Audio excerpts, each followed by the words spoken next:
United States of America and to the republic for which it stands, one nation, under God, indivisible, with liberty and justice for all.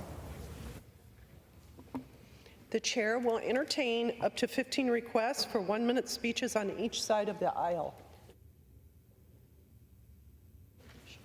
For what purpose does the gentleman from Michigan seek recognition? To revise and extend. Without objection, the gentleman is recognized for 1 minute.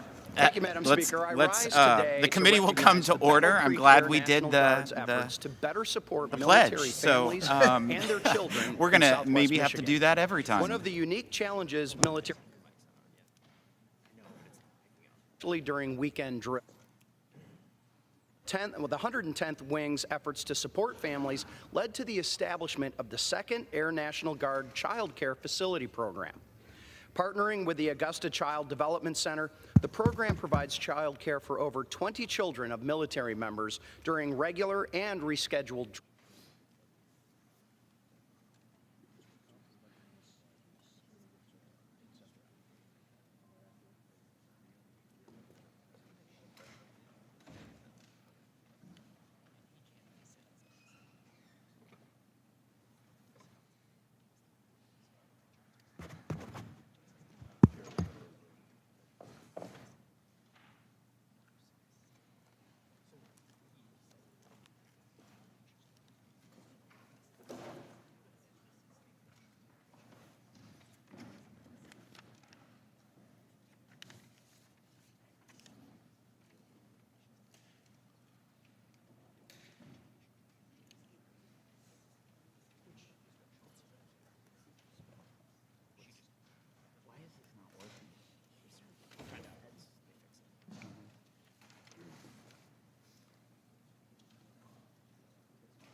Check, check, check, check. Test. All right, I think it's working now. Let's get going. Thank you, Secretary Yellen, for appearing before this committee. I understand that it was 30 years ago this week that you were first nominated to a public sector role as a member of the Federal Reserve Board of Governors. It's a noteworthy record of service. I congratulate you, and I appreciate your willingness to answer our members' questions today.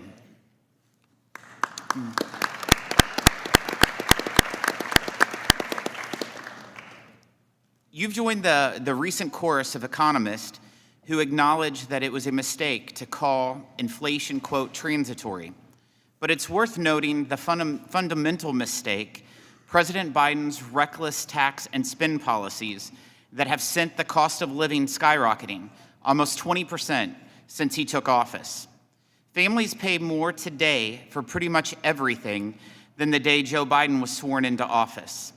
Real wages are almost 4% lower than when he became president. The Federal Reserve has hiked borrowing rates to try to control inflation. Mortgage payments for the median price new home are now nearly $1,200 higher per month. Prices at the store are up. The cost of a gallon of gas is roughly 50% higher today than when President Biden took office. These are the facts. This is the reality that American families are living in President Biden's economy. Instead of allowing families hit by these high prices to keep more of their hard-earned money, President Biden wants the highest tax increase on families and small businesses in American history. Last week, President Biden called for the Trump tax cuts to expire, promising, quote, "If I'm reelected, it's going to stay expired." So President Biden's plan is for the average family of four making $75,000 to pay an extra $1,500 to the IRS each year. President Biden's promise is that the child tax credit will be slashed in half. President Biden's promise is that small businesses will face a 43.4% tax rate. This will all happen when the Trump tax cuts all expire under his watch. Basic facts. President Biden's promise is that family farms will be forced to sell off to big corporations to pay the death tax. In his latest budget, President Biden continues breaking his promise to not raise taxes on families making less than $400,000. Under the president's plan, seniors will see more of their life savings captured by the federal government. Small businesses will be taxed on their sweat equity and face tax rates approaching 50%. Energy producers will pay more, weakening America's energy independence. Madam Secretary, your own department's data shows that millions of Americans earning less than $400,000 will end up paying a portion of your proposed business tax increases. That's on top of the new audits that will be coming from the IRS, which you conceded in this committee last year. Over 90% of those audits will fall on middle-class earners and small businesses. To add insult to injury, under one-party rule, Democrats spent billions of taxpayer dollars on welfare for the wealthy and well-connected. They gave the wealthy tax credits for leasing or buying luxury electric vehicles, while working families got higher prices from the so-called Inflation Reduction Act. Under that same law, the Biden administration is sending billions of taxpayer dollars to Chinese companies tied to their communist government, all in the name of climate change. China is an adversarial nation spreading its influence around the world at the expense of American workers and producers. America should be standing up to China's unfair practices, not using tax dollars to make us even more dependent on China. The record of the 2017 Trump tax cuts could not be more different than the policies of this administration. The Congressional Budget Office found that after the law went into effect, the share of taxes paid by the top 1% of households increased, while the burden falling on lower income earners decreased. Real median household income increased by $5,000, a bigger gain than the prior 8 years combined. The officially reported poverty rate dropped to its lowest level in U.S. history, and Black and Hispanic unemployment reached historic lows. We reversed the decades-long trend of American companies picking up and moving their jobs, factories, and money overseas. Beyond our borders, the Biden administration has adopted a posture of surrender and retreat. The OECD global tax deal the administration is trying to negotiate would surrender America's tax revenue and jobs to foreign countries. Congress writes the laws, not bureaucrats negotiating behind closed doors. This deal has no path forward in this Congress. I hope today we can get some answers on why President Biden insists on tax hikes for working families, while the wealthy and well-connected receive cash handouts for their Green New Deal spending. Thank you for appearing today, and I look forward to our testimony. I now recognize the Ranking Member Nill for his opening statement. Thanks, Mr. Chairman. Madam Secretary, we're honored to have you in our presence today. We also want to highlight what has been a remarkable career. Chairman of the Council of Economic Advisors, Chairman of the Federal Reserve Board, and a successor to Hamilton as Secretary of the Treasury. We're honored by your presence. Your team has been hard at work electrifying our nation, ushering in a new era at the IRS, and implementing Joe Biden's record-breaking economic agenda, all with the American people at the center of the work. Even the Wall Street Journal recently noted that our economy is the envy of the world. It's a well-deserved recognition for an administration that has created 15 million jobs, spurred a small business boom, and rebuilt an economy from the bottom up, the middle out, and breaking record after record. 4 years ago, this success was unimaginable, and it certainly was never guaranteed. Millions were without a job at no fault of their own. The grocery shelves were bare, and we had no answers for the mysterious virus taking the country by storm. And then President Joe Biden took office, returning our nation to one of science, sensibility, and for sure, stability. Starting with the American Rescue Plan and most recently with the Inflation Reduction Act, which came from this committee, Democrats' legislative successes have helped to transform the nation. We are bringing down health care and household energy costs. The clean energy economy has created over 270,000 jobs, and everywhere you travel, you can tell that infrastructure projects are underway across the country. Thanks to our multi-year investment, the Internal Revenue Service has had another outstanding filing season. I'm pleased with how in such a short order, the agency has stood up in a secure way to file tax forms.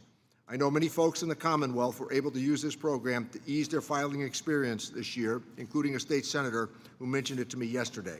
And after years of underfunding at the hands of our Republican colleagues through their budget cuts, returns are being processed faster, more Americans are getting the service they deserve, and already $500 million in taxes owed from very wealthy people have been recovered. Looking ahead, the President's budget supercharges this progress and will finish the job for our people. The President's budget ensures that they have the supports necessary to not only fully participate in our workforce, but also to raise families and care for loved ones as we witness wages going up, and the responsibility that we have to hold the well-connected accountable. Amid all of this success, our colleagues on the other side have had difficulties trying to use their gavels for the work of the American people. The amount of time that has been wasted in this Congress on chaos, conspiracies, impeachments, and we have been fielding questions about this expiration of their tax scam for next year. There are still over 8 months left in this Congress and many more until these provisions expire, but it seems as though legislative opportunity is well already being considered by the Congress. I've seen their former leader calling for the devaluation of the dollar, stunting, and even in some cases repealing much of our legislative progress in the name of politics. It is deeply unpopular, and it puts the health of our economy and countless paychecks on the line. While we expand what's possible and build the economy of the future, our colleagues plot the next round of trickle-down economics with another round of tax cuts for the wealthy. I didn't ever believe that advisors to the former president would be suggesting that we manipulate our currency or we subtract from the independence of the Federal Reserve Board that is now has a chairman who is a Republican. This is unheard of, that these sorts of our economy would be jousted with in the coming months. I've said it before, and let me say it once more. The majority is a threat to the health and economic security of our American people. Time to get past the chaos, time to get past the conspiracies, and get on with our work. We look forward to hearing you as you set the record straight, and pleased that you are joining us again. Let me yield back the balance of my time. Thank you, Ranking Member Neal. Today's sole witness is United States Secretary of the Treasury, Ms. Janet Yellen. The committee has received your written testimony, and it will be made part of the formal hearing record. Secretary Yellen, you may begin when you are ready. Thank you, Chairman Smith, Ranking Member Neal, and members of the committee. Thank you for the invitation to testify. The Biden administration has driven an historic economic recovery over the past 3 years. GDP growth has been strong, growing 3% over the past 4 quarters. Inflation has decreased significantly since its peak, though we have more work to do. The labor market is also remarkably healthy, with the unemployment rate below 4% for the longest stretch in over 50 years. Real wages and household median wealth have increased since before the pandemic, and families are putting their additional income and accumulated savings back into the economy. Consumer sentiment is up 21% from 1 year ago. President Biden and I are taking additional actions to bring down the costs of key household expenses like energy, prescription drugs, and housing. We're also focused on expanding our economy's capacity to create good jobs while reducing the deficit. As we implement the bipartisan infrastructure law, the CHIPS and Science Act, and the Inflation Reduction Act, we're creating economic opportunity for Americans across the country, including those without college degrees and in communities that had historically been overlooked or left behind. Companies have announced over $675 billion in clean energy and manufacturing investments since the start of this administration, some of which I've gotten the opportunity to see firsthand. The modernization of the Internal Revenue Service, made possible by the IRA and discretionary appropriations, has enabled us to combat tax evasion by the wealthiest Americans that costs our country over $150 billion a year. And it's made it easier for taxpayers to file their taxes and get the credits they're owed. We met or exceeded all the goals we set out for this filing season, including reaching an 88% level of service, saving taxpayers over 1.4 million hours of hold time, and providing an additional 11,000 hours of in-person assistance compared to last year. We also successfully launched the Direct File pilot program, an easy, free, and secure way to file taxes on a computer or mobile device with over 140,000 accepted returns in the first year. The President's budget proposes additional investments to lower costs for workers and families and strengthen our economy while reducing the deficit, including making permanent the expansion of tax credits for health insurance premiums enacted in the American Rescue Plan and extended in the IRA, and expanding the Earned Income Tax Credit, Child Tax Credit, and Low-Income Housing Tax Credit. These proposals would help make health care more affordable, reduce child poverty, and give working families more breathing room in their household budgets. We can make these investments while reducing the deficit by $3 trillion over a decade through a combination of smart savings and tax proposals.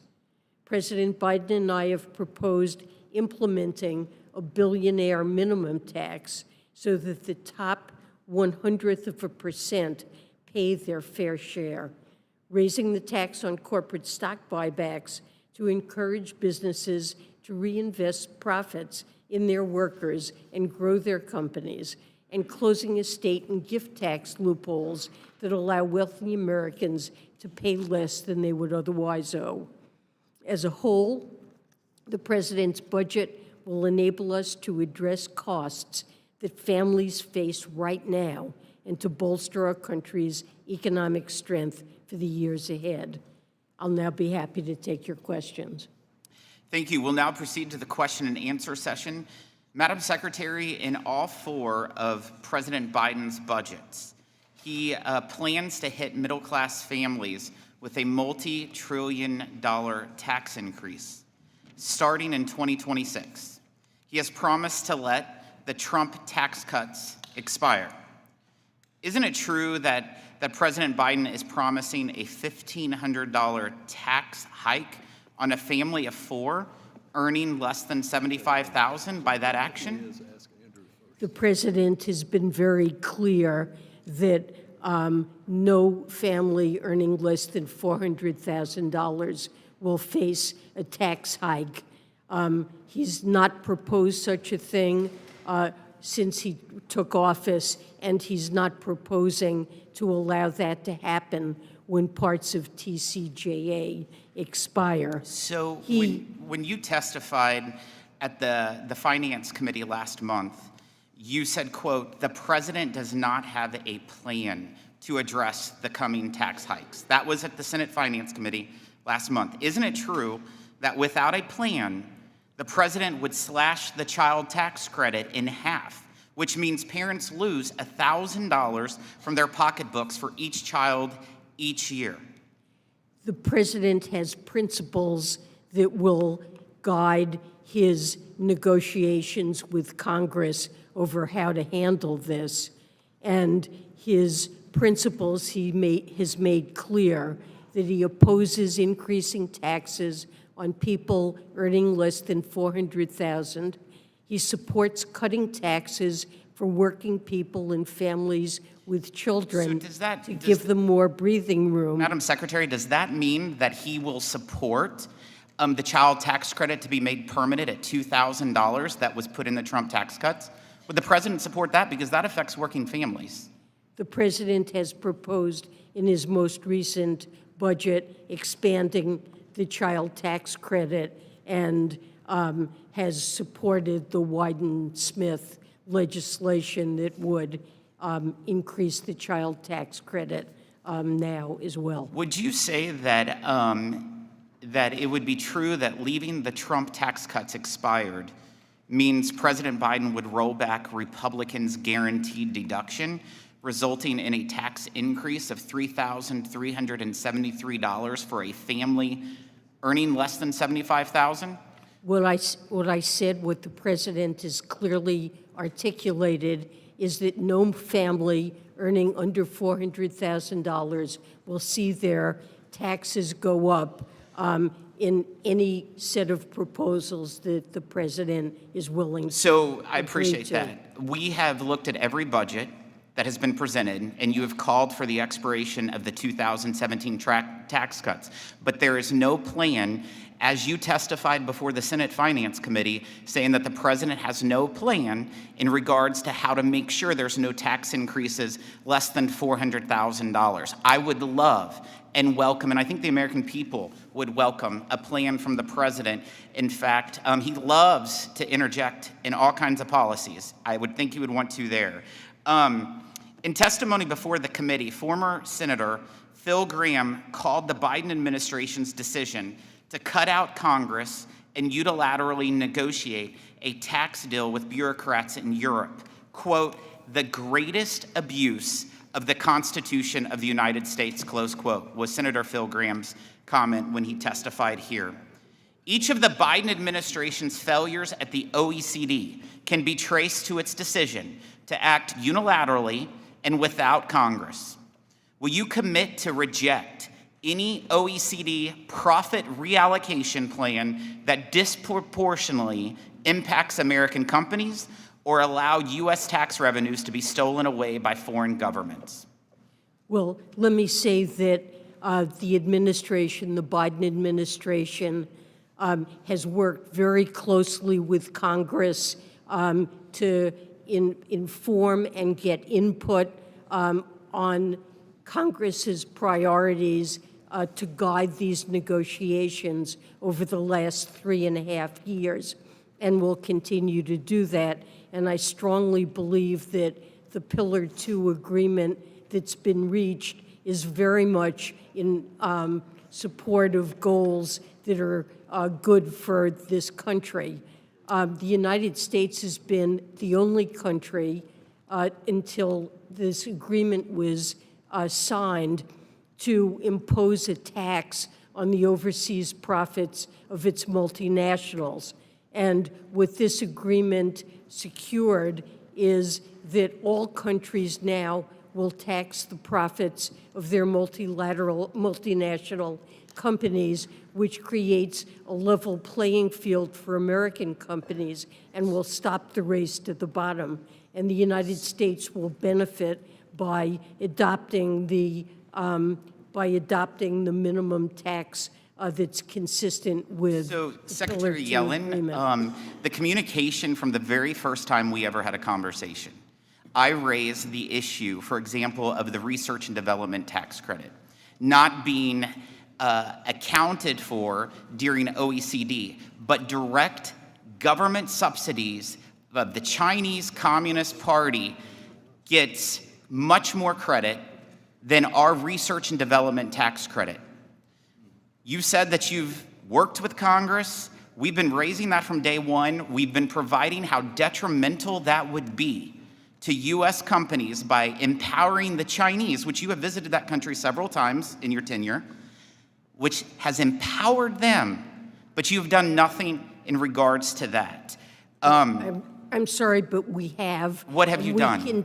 We are negotiating with other countries right now to try to get favorable treatment for the R&D tax credit, and I'm hopeful that these negotiations will be successful. And I would point out that other tax credits, including the green tax credits and credits affecting the low-income housing tax credit, have been codified as continuing under Pillar 2.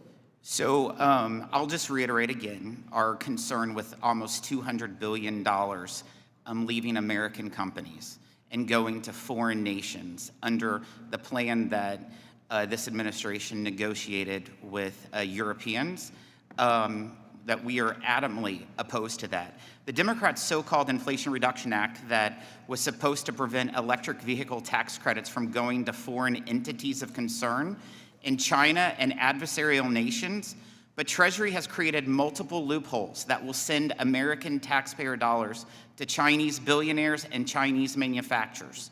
Isn't it true that the foreign entity of concern rules written by your Treasury Department are more China favorable than the same foreign entity of concern standards from Biden's Commerce Department for semiconductors?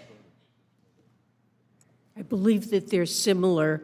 These are very strong restrictions that, beginning this year and then continuing next year, preclude companies from receiving the $7,500 credit if this year they contain battery components that are have originated in a foreign entity of concern. And next year it will affect critical minerals in processing. We've worked very closely with the Department of Energy and the Department of Commerce. There's been an interagency work to formulate these FIAC rules in a way that will certainly restrict China from profiting from the tax credit. I think it's pretty clear that Treasury's version of these rules would allow Chinese billionaires to receive hundreds of millions of taxpayer dollars, as confirmed by the nonpartisan Joint Committee on Taxation. So in response to this committee, we recently passed the End Chinese Dominance of Electric Vehicles in America Act, led by Congresswoman Carol Miller, which would close those egregious loopholes and protect the American taxpayer. Treasury must do a better job of pushing back against our foreign adversaries. I now recognize the ranking member for questions. Thanks, Mr. Chairman. Great job on China. You were firm, you were very strong, very assertive. IRA has worked. How about the harmonization of international tax rates so people don't seek the lowest tax jurisdiction, even though that's not where profits have been earned? Good work on the CHIPS Act. Really good work on the infrastructure bill, certainly the American Rescue Package. This is a great story for us to tell. So I want to give you some time to talk, Madam Secretary. Implementation of the Inflation Reduction Act is really important. Let me give you a couple of minutes to talk about that. Well, let me just start by saying that although there's still more work to do, we've made tremendous progress implementing it. We have completed more than 60 guidance projects, and these are all on critical and complex issues, and we've been focused on getting the issues right. This involves collaboration with the Department of Energy, with EPA, and other experts to make sure that we're implementing the law effectively and as intended. It's also tremendously important, the impact that the IRA clean energy credits are having. We can see that they're catalyzing hundreds of billions of dollars of investment in cutting-edge clean energy technology and strengthening our supply chains and at the same time lowering emissions in line with our climate goals and creating good jobs across the country, and particularly in parts of the country that really have not seen a lot of burst of economic activity. Treasury has been doing research on the impact of the act, and what we find is that investment is especially strong in communities that have not seen a lot of investment, that have lower income and a smaller fraction of college-educated workers. So this is making a huge difference. The response has been enormous, and I've had the privilege of seeing many of the projects that are being spurred, as well as training that's taking place. I've had the privilege of visiting many workforce training programs that have been started to give our workers the skills to fill the good, high-wage jobs that are being created by this IRA. Thanks. And could you speak to labor participation rates? Yes, labor force participation rates actually have moved up substantially. For adult workers, male and female, they have now exceeded the where they were pre-pandemic. They're moved up a great deal, and overall have moved up as well. And there is a downward trend that we see in labor force participation due to demographics, but this is really offsetting that.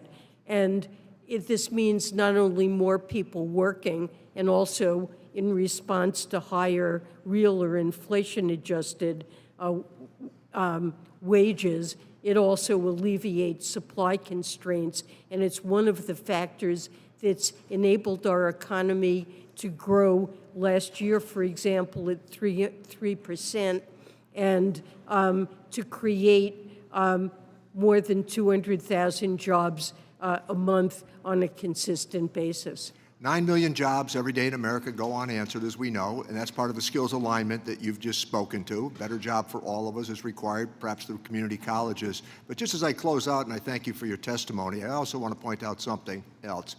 Everybody on this committee during my time objected to Chinese efforts to manipulate currency.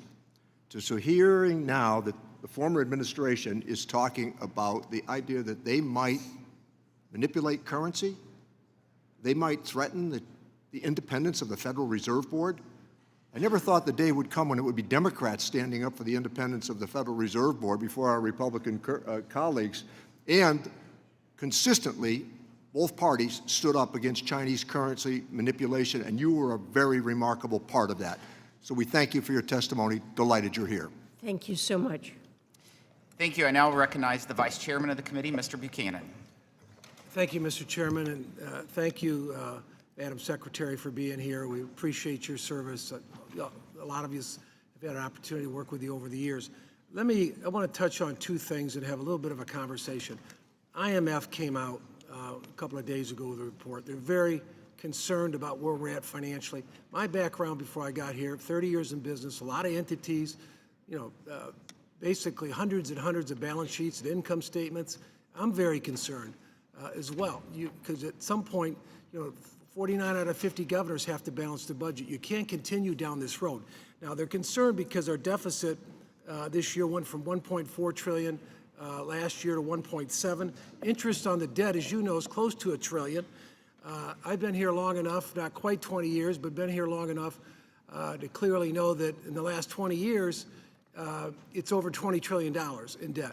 There's a lot of finger pointing going on, but we need to find a way to work together. It's got to be dealt with at some point. I know you've laid something out, but I've heard these stories, not so much from you, but others, about pretty pictures down the road. But I look around the room here, and I have 10 grandkids, and I look around the room, there's a lot of kids in here under 30. and we're spending their money, and we got to get very real about it. If you're in the state of Florida, one thing they have to do is pass a balanced budget amendment. That's the only thing they have to do, but they have to do that. And by the way, 49 out of 50 governors have to do the same thing.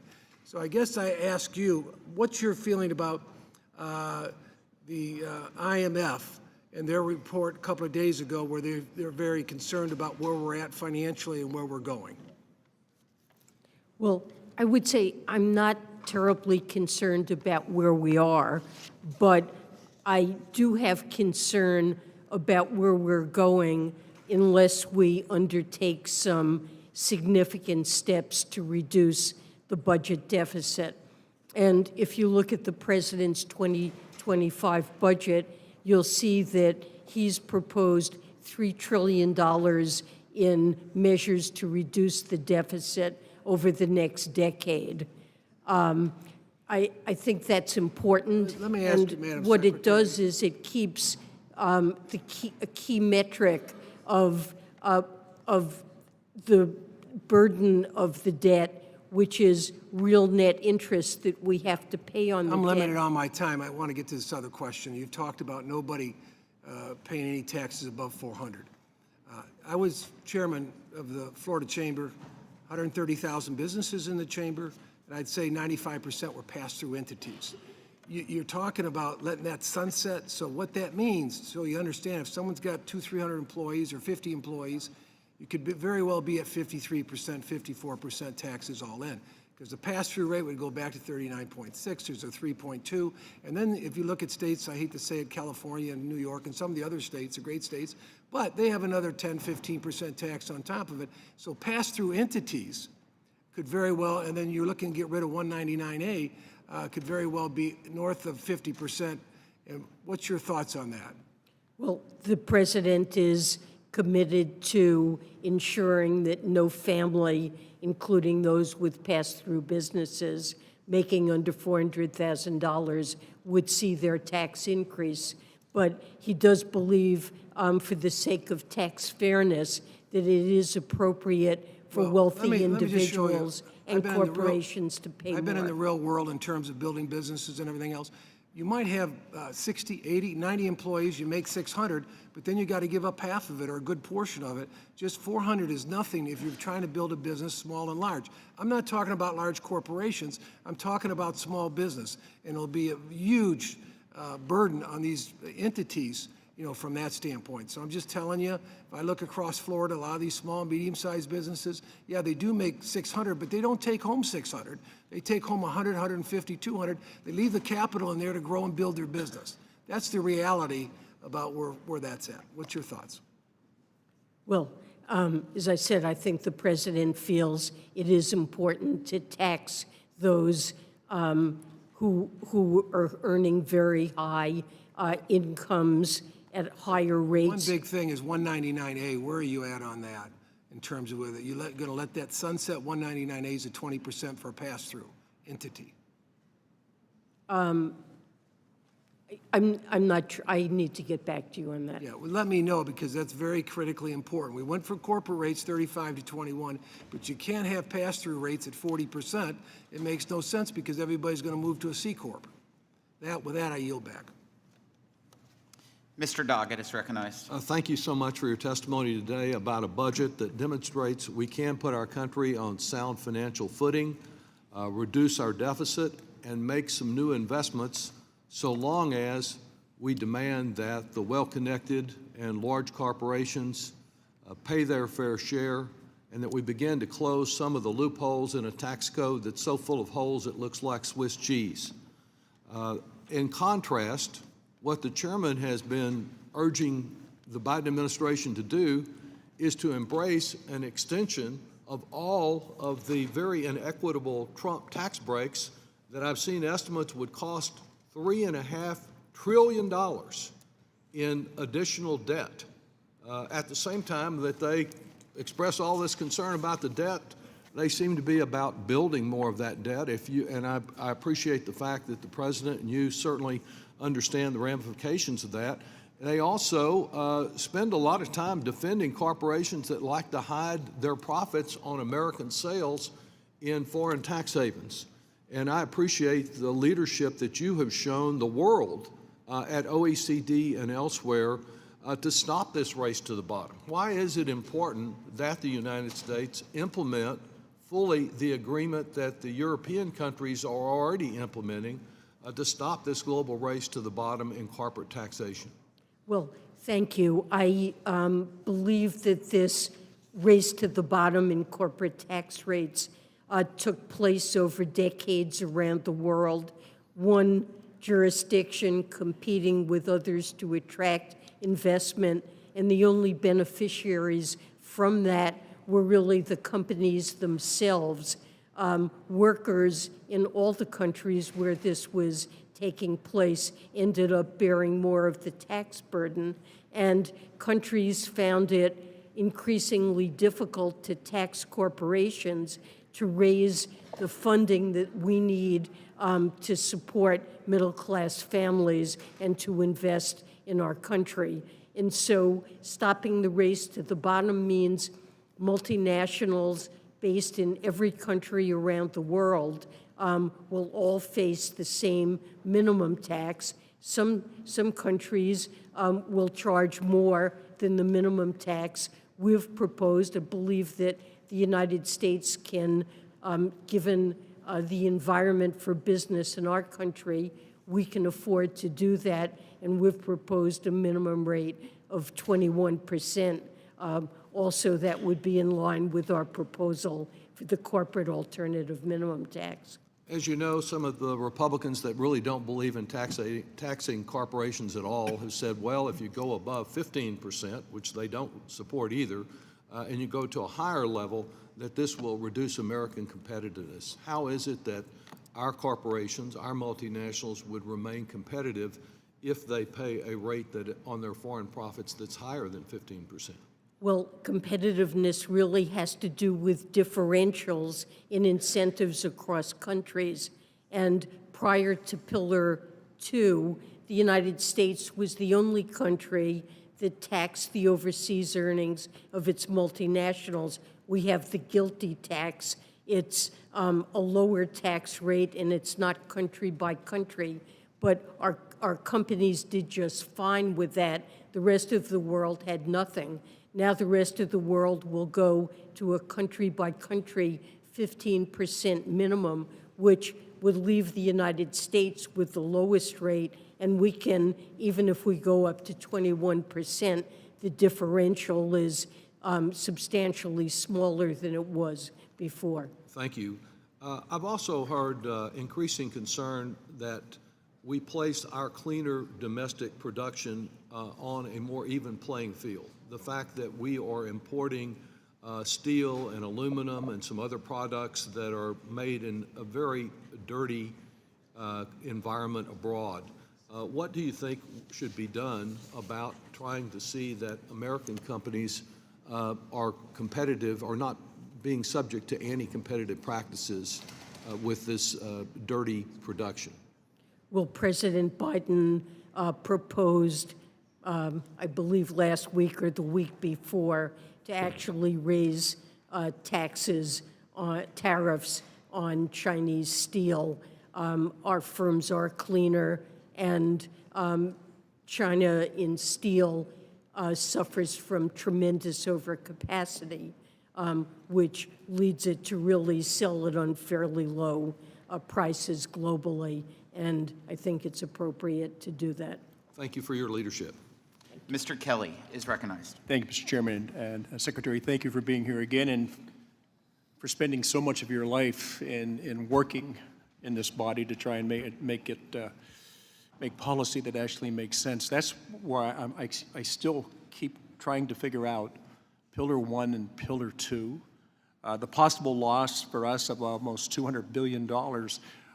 What's the offset for that? So how do we replace that lost revenue? How does that work into the whole idea of this? Well, that revenue estimate, you're referring to JCT, I believe, and that is an extreme negative case. They indicated in their analysis that the outcome overall is uncertain, and in the most likely cases, the outcome in terms of tax collections would be positive, not negative. Well, I know that's all debatable, and I keep wondering why in the world the United States is so hell-bent on giving up market to foreign countries and saying that this isn't the best interest globally of what we want to do. I'm more interested in a very strong United States that remains the strongest country on the face of the earth, that we don't have to depend on anybody else. Now, I understand that the U.S. is going to be presented an agreement on Pillar 1 to sign in the next 2 months. So is Treasury commit to work with Congress before signing the OECD Pillar 1 agreement? We've been in touch with Congress throughout this process. One of the things we heard from Congress on Pillar 1 is that there needed to be an opportunity for public comment. We heard that certainty around what's called Amount B that has to do with transfer pricing is very important to members of Congress, and it's something where we need to make sure we get firm commitments from other countries. We also heard from Congress that getting a very clear definition of digital service taxes, what they are and what is ruled out, all this is very important. And we agree, and those are our red lines, and it's what we're negotiating for in the final months of negotiations on Pillar 1. And I agree with you on everything you've said, that on its best day, this whole scenario, what we're going through can be considered unbelievably complicated, and how at the end of the day, it is in the best interest of the United States. I've always thought that, we seem to be getting into a push and pull and what constitutional authority lies with which body, and the idea that somehow Congress will be the afterthought in a process that absolutely it is supposed to control. So I'm really interested, as you go forward on this, the sharing of all that information, I just don't understand the negotiations in the constitutional authority, and I know you can do certain things, and there's other things that you have to run through the Congress. My concern is that the Congress seems to be an afterthought now and not the main consideration when we do these negotiations. And it's like, well, this is what you gave us some authority to do, so we're going to head and do it. I just don't understand at all how we sell this to the people we represent, that somehow this is in the best interest of the United States. I still want to dwell on the fact that we have been losing market share because of policies that we've initiated, not so much that we have strong foreign competition, it's that we have weak policy when it comes to maintaining our own market share. And for whatever reason, we seem to have become a global entity as opposed to the strongest country the world has ever known, and a nation that is the first responder in everything that goes bad in the world. We're the first ones to be there, and we keep ceding off all of these different things that we have, all of these different abilities that we have. And so, no, I think it's more important to act globally right now. I would just suggest that I'm looking at the globe right now, and the globe is looking at us to see, I wonder when the Yanks are going to show up. I just hate to see us keep giving up authority and the negotiations taking place from the executive branch and then being run through the Congress at a later date. So all I'm asking you to do is commit. Like, we need to know what's going on and what's taking place. I don't like giving anybody a pen to go ahead and sign on to something in an international trade and a global tax initiative. It just doesn't make sense to me, and I think it's totally unconstitutional. And in fact, it's just not the right way to do things. We have consulted with Congress throughout over the last 3.5 years. Yeah. Well, I appreciate what you're saying. Would need to be It depends how, legislated. Ms. Yellen, excuse me, just to reclaim my time's up, but it depends on how you identify we've consulted with Congress. I like to be consulted before something happens, not afterwards. It happens. You guys are willing to sign on. Well, listen, thank you for your service to the country. I think it's been incredible, and thank you for being with us today. Mr. Chairman, I yield back. Thank you, Mr. Thompson. Thank you, Mr. Chairman, and thank you, Secretary Yellen, for being here today, but more important, for your tremendous leadership and your steady-handedness in your position, not only now but over the years. I'd like to start by noting a couple of data points, a few data points. 15 million jobs have been created under President Biden. More Americans have health insurance than ever before. Democrats expanded child tax credit, cut child poverty by over 40% and benefited over 35 million families. The IRS is holding wealthy tax cheats accountable and has already recovered over $500 million in taxes owed. Wages are outpacing inflation, and our economy is outperforming the rest of the advanced countries around the world. And Madam Secretary, you are in large part responsible for those successes, so thank you very much. And I'd like to start with a couple of things that you mentioned in your testimony. First is the implementation of the Inflation Reduction Act. As you mentioned, there were a host of provisions in that bill designed to create jobs, boost renewable energy, and lower cost for consumers. Can you talk a little bit more about the implementation of the clean energy tax credits in that act? And are those incentives working? And what sort of investment are you seeing in renewable energy, manufacturing, jobs, et cetera? Thank you. First, thank you for your kind words. So we're working around the clock to write the regulations that will provide certainty to households and businesses around the credits. We are seeing the IRA clean energy credits catalyze investment in clean energy technologies.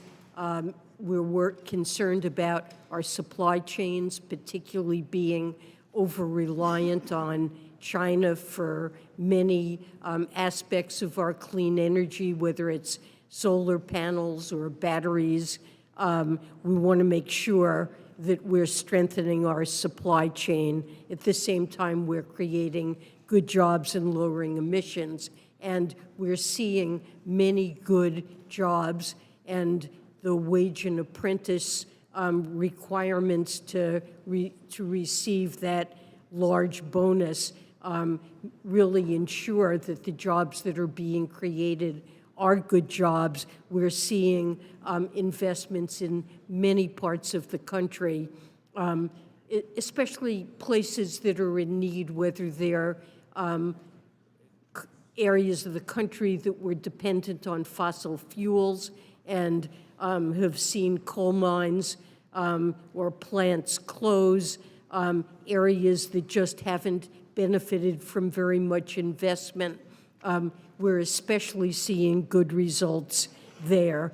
And we're making sure that people know who can benefit from this law. It has unique features that nonprofits and state and local governments can actually benefit from this law through the direct pay feature. We're working hard to make sure that potential beneficiaries understand how this can positively affect them. Thank you very much. I'd also like to ask about 2025 and the upcoming expiration of the 2017 Republican tax bill. I appreciate the President reiterating that no one making under $400,000 a year will see a tax increase. One of the things that's been left out by my friends on the other side of the aisle in talking about this is that it wasn't paid for. Their bill was not paid for, and that by definition is inflationary. So in your view, what are some of the more responsible ways that we might offset the costs of any of the TCJA extensions?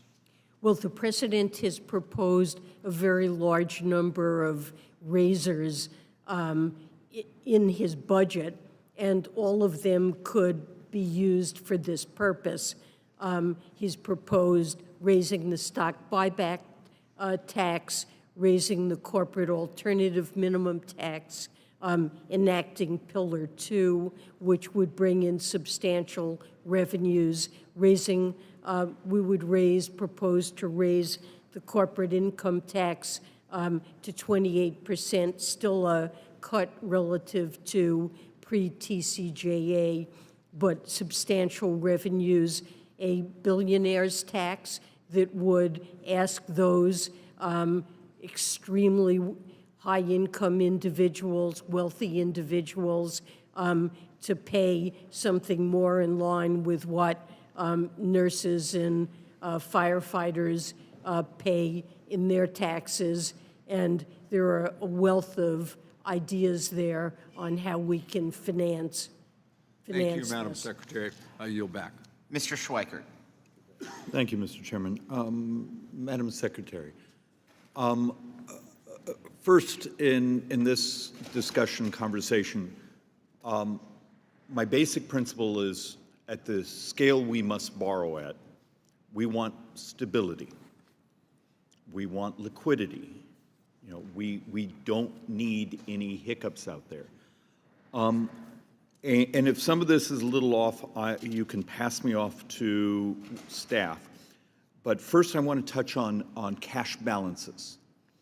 And part of this is there's a couple of reports out there that basically say statutory mechanics, when the current authority for borrowing starts to run out, we should be doing an operating cash balance of around $23 billion.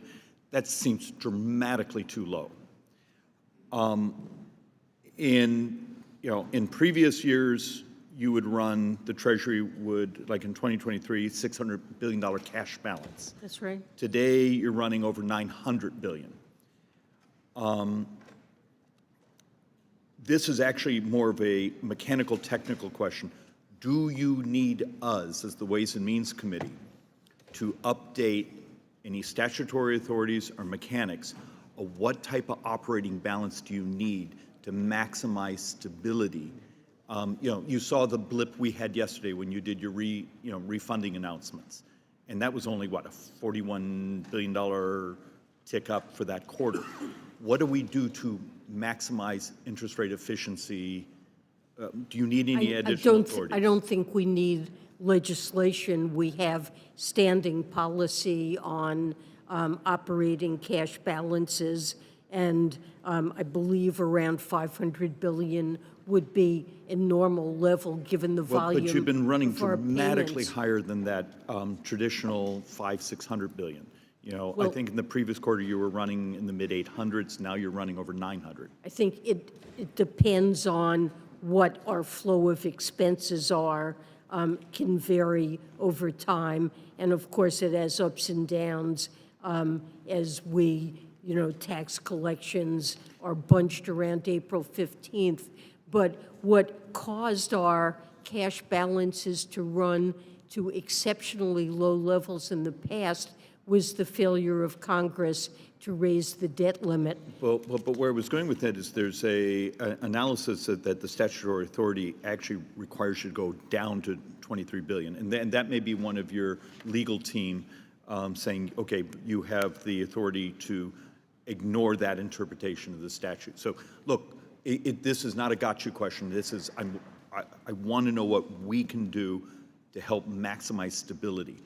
I'd be glad to get back to you with details on that, but I would say during my time, the major threat I've seen to our cash balance is that when Congress fails to raise the debt ceiling in a timely way, we have absolutely no alternative but to run down our cash balances. Otherwise, we would be unable to pay our bills. Understood. I have a whole chart on your extraordinary measures and what's in your balances. I was just sitting here playing and I have much smarter people on staff, like your billionaire tax. Okay, great politics. Do I read it properly in your testimony? It's a 0.01%. Okay, fine. But that works out to, over the next 10 years, on an average of 0.143% of GDP. This year, our burn rate is close to 9.6% of GDP. My fear is the politics of theatrics and the actual math.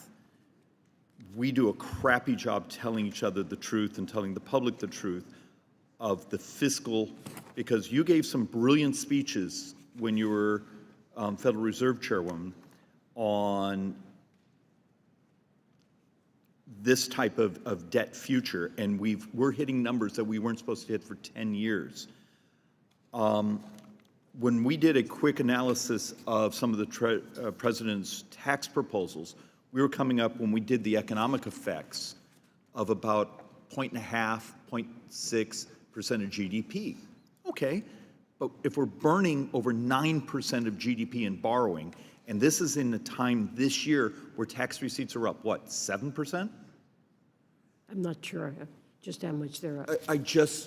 My fear is, as a committee, we're not telling each other the truth of the scale of the borrowing stress. We're basically, United States and China, we're consuming much of the world's available capital. Really wish we could have a more adult conversation of the scale of, this is almost hitting a dystopian levels of numbers. And with that, Mr. Chairman, I yield back. Mr. Larson. Thank you, Mr. Chairman, and Madam Secretary, welcome to the committee. I want to associate myself with the remarks of Mr. Neal and saluting, I think, what every member on this committee knows, your remarkable and incredible tenure of service to this great nation of ours. We're blessed to have you with us today. We are also blessed to have with us today another great woman who's in the audience with us today, Elsie Pasquale, and I think every member of the committee would join with me in recognizing that she gets a direct shot to heaven. Elsie, welcome here to the committee. Madam Secretary, I want to commend the Biden administration. I think Mr. Thompson went through the lists of accomplishments, et cetera, but I especially want to focus on what you have repeatedly said, that the president, and he has been rock solid on this, has said that he's not going to raise taxes on anybody who's making under $400,000. And he's also been out there as a champion of both not only protecting but preserving Social Security. And again, and let's do the reality check here by saying that people making over $400,000 ought to be paying what people making $35,000, $50,000, $75,000, $100,000 are paying.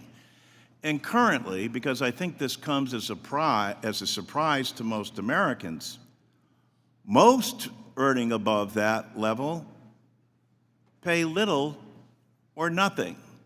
Millionaires end up finishing contributing to Social Security in February. Bazillionaires and wealthy people pay little at all, or they circumvent the tax code altogether and don't pay into the nation's #1 anti-poverty program for the elderly and the #1 anti-poverty program for children.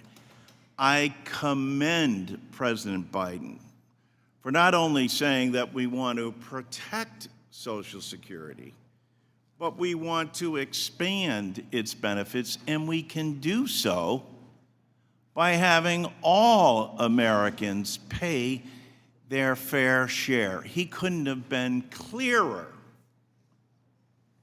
in his State of the Union message that this is what it's about. Of course, as you know, Madam Secretary, it's Congress that has to make these moves, and Congress hasn't done anything to enhance Social Security in more than 50 years. And talk about numbers, with 10,000 baby boomers a day becoming eligible for Social Security, it's long overdue that Congress take action. I applaud the president for doing so in such a straightforward, dramatic way and paying for it. So my brief question to you, Madam Secretary. Could you discuss the importance of Social Security and why the President has adhered to making sure that we're not taxing people below $400,000? Happy to.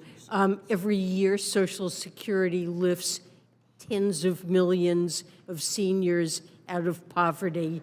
It is the federal government's most important anti-poverty program, and it's a guarantee that generations of Americans have counted on, namely after working hard throughout one's life, that you'll be able to retire with security and with dignity. And for those reasons, President Biden feels very strongly that we need to preserve the benefits and even extend the benefits of Social Security and honor the commitments that we have made to the nation's seniors. He's committed to working with Congress to protect Social Security for this generation and future generations. I thank you, Madam Secretary, and I yield back. Dr. Winstrup. Thank you, Mr. Chairman. Thank you for being with us today, Secretary Yellen. Appreciate it. Much of our conversation today has been focused on the future of our nation's tax code, of course, as we approach the expiration of many key policies from the Tax Cuts and Jobs Act next year. You know, when I think about tax policy, I think about making America the best place in the world to do business, and for that matter, the best place to work. And right now, we're in a fierce global economic, political, and strategic competition. It's not the same as after World War II. Our adversaries like China want to dominate the world markets, and they're doing that. And they want to make America and our allies dependent on key industries and supply chains. I know you know that.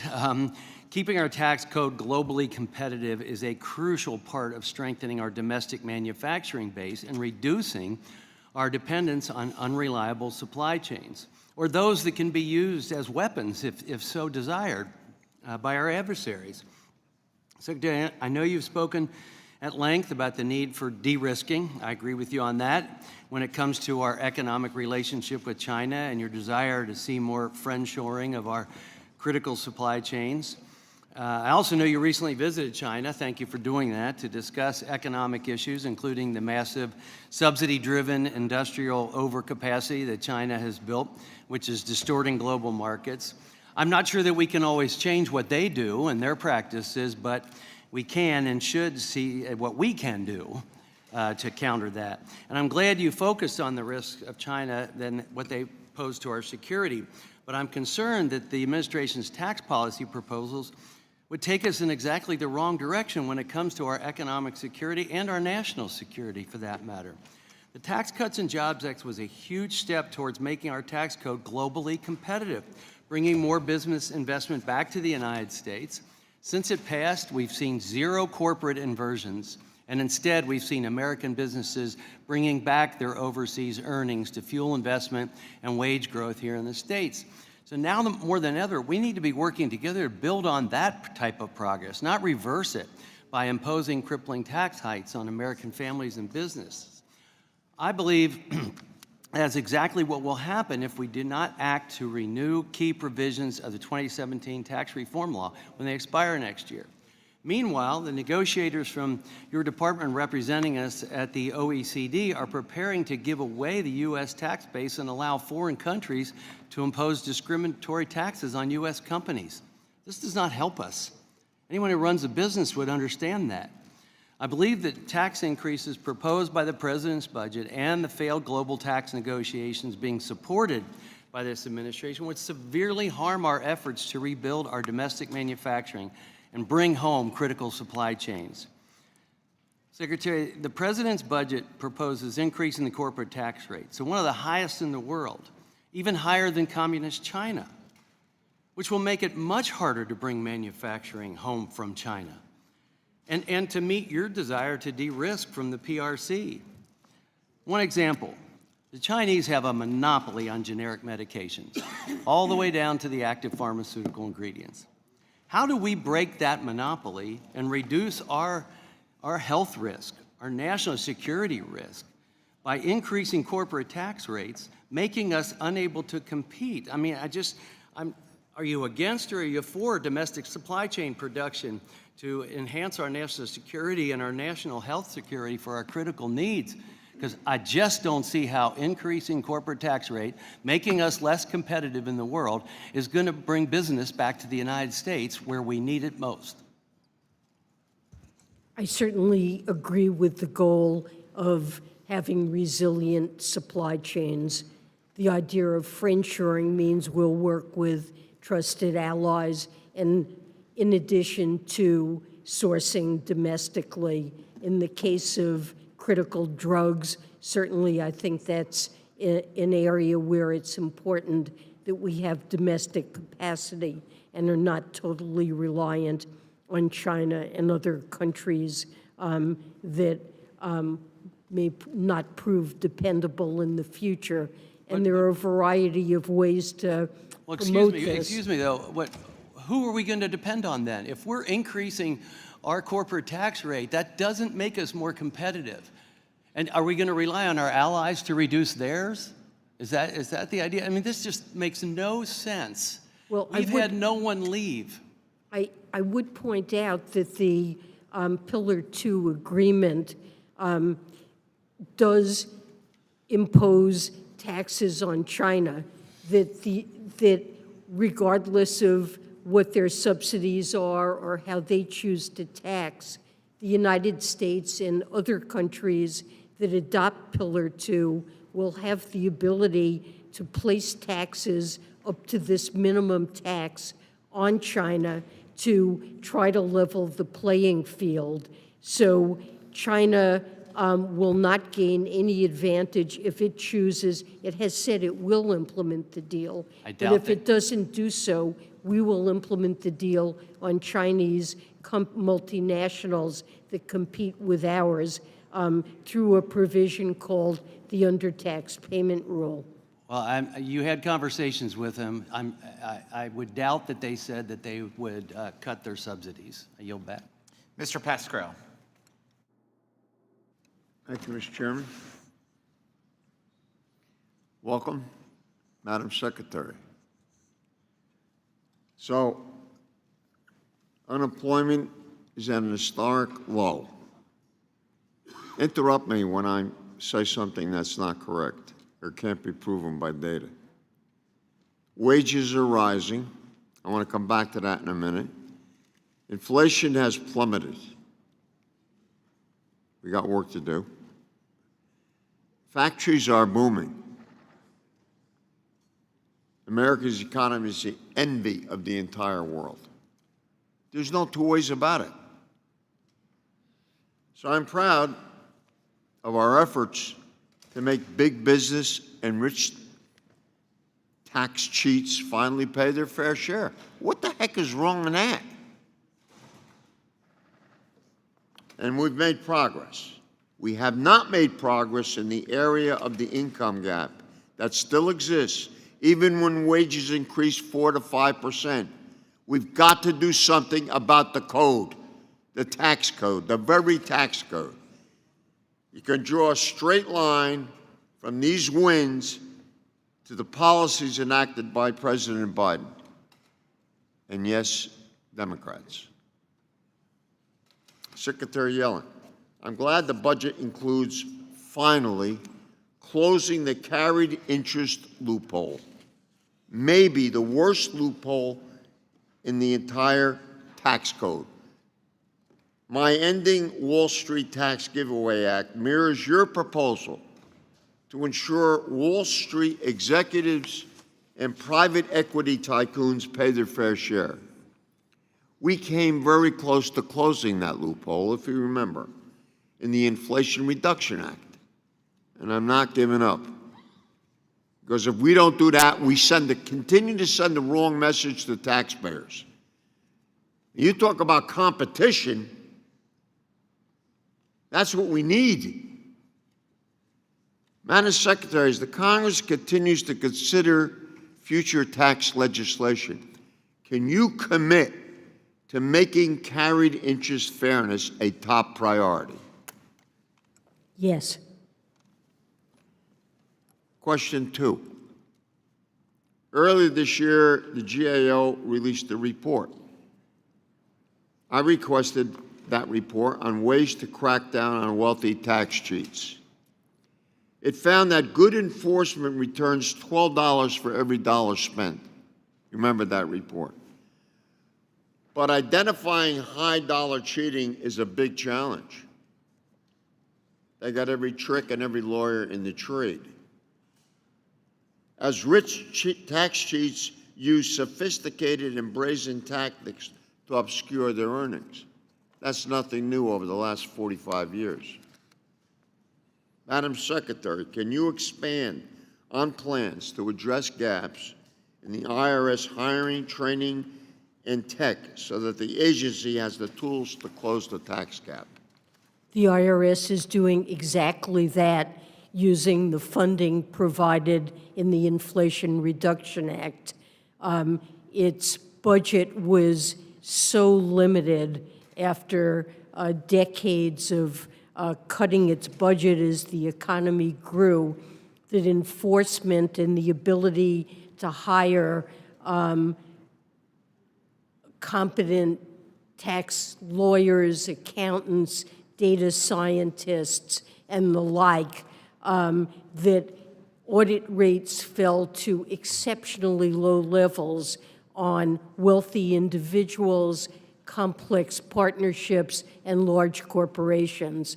And with the infusion of funds that the IRS has received, in addition to and importantly improving consumer service dramatically, it is going after all of those tax cheats who are responsible for what's estimated as a $7 trillion tax gap over the next decade. And it's had an early success in going after 1,000 individuals making more than $1 million who owed back taxes. It's already collected $500 million, but there's much further to go, and that's where the enforcement dollars are going. No increase, as I've promised and as the commissioner has promised, on households or small businesses earning under $400,000. It's all going to the areas that you named. Thank you, Madam Secretary. Welcome to the neighborhood, and I yield back. Dr. Ferguson. Thank you, Mr. Chairman. Madam Secretary, thank you for being here. I want to see if you can help me understand some math, if you don't mind. With OECD proposals, joint tax said that Pillar 2 is going to cost us $120 billion in tax revenue over a 10-year period, and OECD Pillar 1 would cost us $40 billion over 10 years. This is JCT. So this is, we have to use this. So you're looking at $160 billion, probably on the conservative side, of lost revenue coming into the Treasury because we're turning that revenue over to other countries. All right, if that is the case and we're going to lose that revenue, that's one thing. But I can just point to 2 Georgia companies that will tell you that their analysis of Pillar 1 will cost them combined about $1 billion in sales. Now, if a company is going to lose $1 billion in sales, that means they're going to start cutting back, which means that it's going to put my fellow Georgians out of work. That doesn't make a whole lot of sense to me.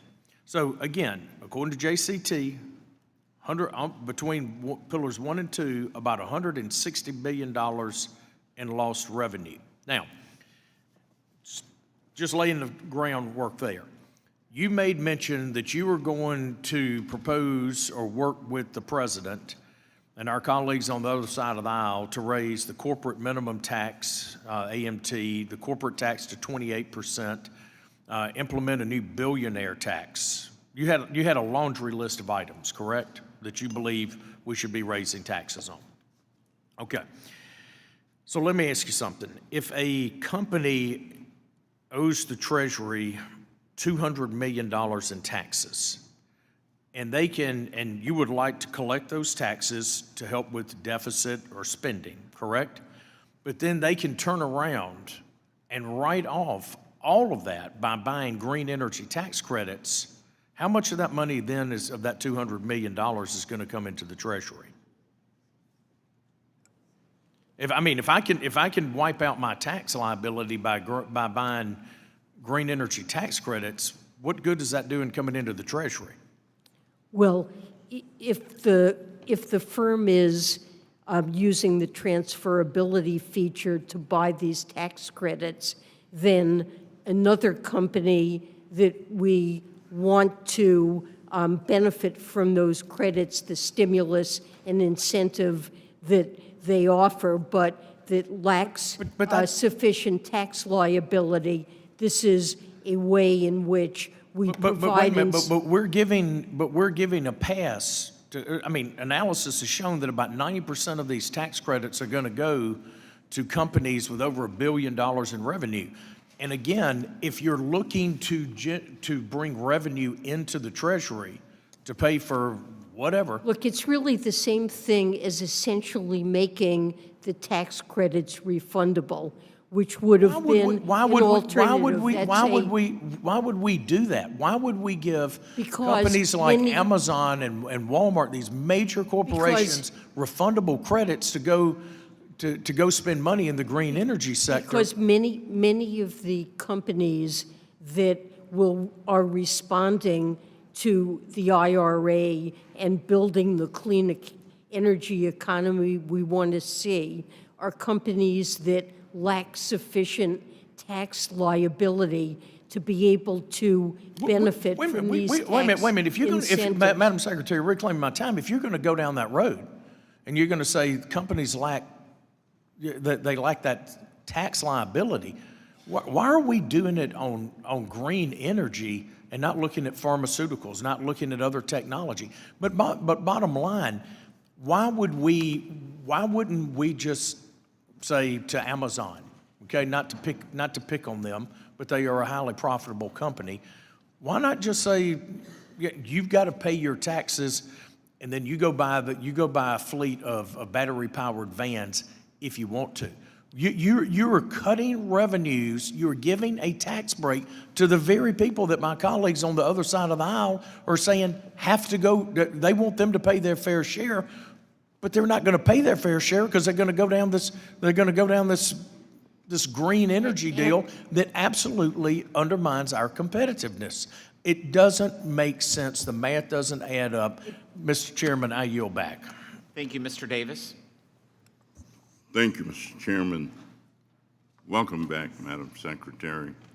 Thank you for your work. Let me begin by offering my sincere appreciation to your staff who are helping my office with a number of very complex constituent issues. Your staff is top-notch, and for that I'm grateful. In addition, I thank Treasury for its effort to work collaboratively with states to identify the owners and beneficiaries of the $30 billion in unclaimed savings bonds.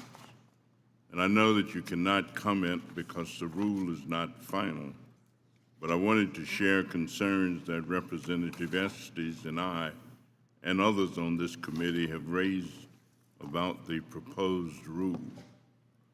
Given that most of these unclaimed bonds come from the middle of the last century, when African Americans and others were excluded from banks and often turned to Treasury bonds as a key investment, I suspect that a high percentage of unclaimed bondholders will be blacks and people of other minority group identities.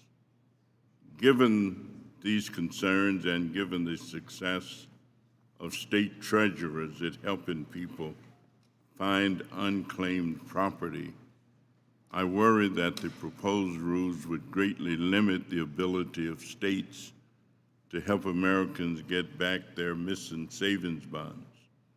My hope is that the final rule will allow Treasury to work more collaboratively with states as we intended when we enacted the law. And finally, in my remaining time, I'd like to thank you for your hard work implementing the increased energy investment credit for solar power, especially in low-income communities, and ask if you could share any updates to this program. Thank you very much. And on the savings bonds issue, appreciate your comments, and we'll make sure that they're adequately considered before final regs are finalized. And on the bonuses for low-income communities, we've worked hard to clarify the rules and make sure that there is, that low-income communities, that's a special focus of the IRA, to make sure that they're able to benefit, especially from the credits for solar, wind, and other renewable energies. We're working to finalize a set of regulations on this, and there are also allocated credits for low-income communities that the Department of Energy has accepted applications and awarded funds. I thank you very much. And let me just ask, are these proven to be effective in terms of job creation? I think overall, the data that we've amassed shows that the green energy, the green credits have been very effective at stimulating investment, resulting in job creation, and those jobs are disproportionately in lower income communities with lower college graduation rates, also in rural communities and in communities that have been dependent on fossil fuel and seen job loss there. Thank you very much. And Mr. Chairman, yield back the balance of my time. Mr. Estes. Thank you, Mr. Chairman, and thank you, Secretary Yellen, for joining us today. As you know, last month, the inflation came in hotter than expected for the third month in a row, which is a hit to American families by itself, but it's not just a one-time impact. Inflation's cumulative, and hardworking Kansans have been suffering for 3 years now, as this chart behind me indicates. You know, since Joe Biden took office, inflation's up over 19%. Joint Economic Committee estimate that Kansans are paying an average of nearly $1,000 more per month for the same goods and services, the same food, the same clothes, the same gas, the same rent that they did in January of 2021. And since then, in total, the average Kansan household has spent $23,600 more due to inflation. At the same time, net income is down almost 4%. I know your boss and his administration like to point to rosier numbers, but the fact is, for everyday Americans, the chart behind me is the epitome of Bidenomics, and it's a complete failure. You know, several years ago, Secretary, you mentioned that and called inflation transitory. And since you said that, I think that's the wrong word, but I guess I'd like to ask you what you would call inflation now. What word would you use? Well, inflation has come down considerably, and the consensus of thinking among economists is that it was largely due to supply shocks that are mitigating, and our inflation has been quite similar to that in other advanced countries around the world, which suggests it was due to supply shocks connected with the pandemic. I think you'll have a difference of opinion in economists. I mean, we even had Democrat and Republican economists in 2021 talking about the extra spending that was coming, proposed by the administration, that was actually going to result in this inflation, and actually that's what we've seen. Well, you know, I think most Americans would use phrases like crippling or painful or hindering the pursuit of the American dream. In fact, my constituents tell me about the challenges they face when they fill up their cars or buy their groceries or pay the rent or mortgage. And the numbers show the pain behind me that's still continuing to increase to this day. And they're the results of Bidenomics and the policies that have been increased by the Democrats over the last 3 years. I think Americans care. I do also want to switch gears a little bit before I run out of time.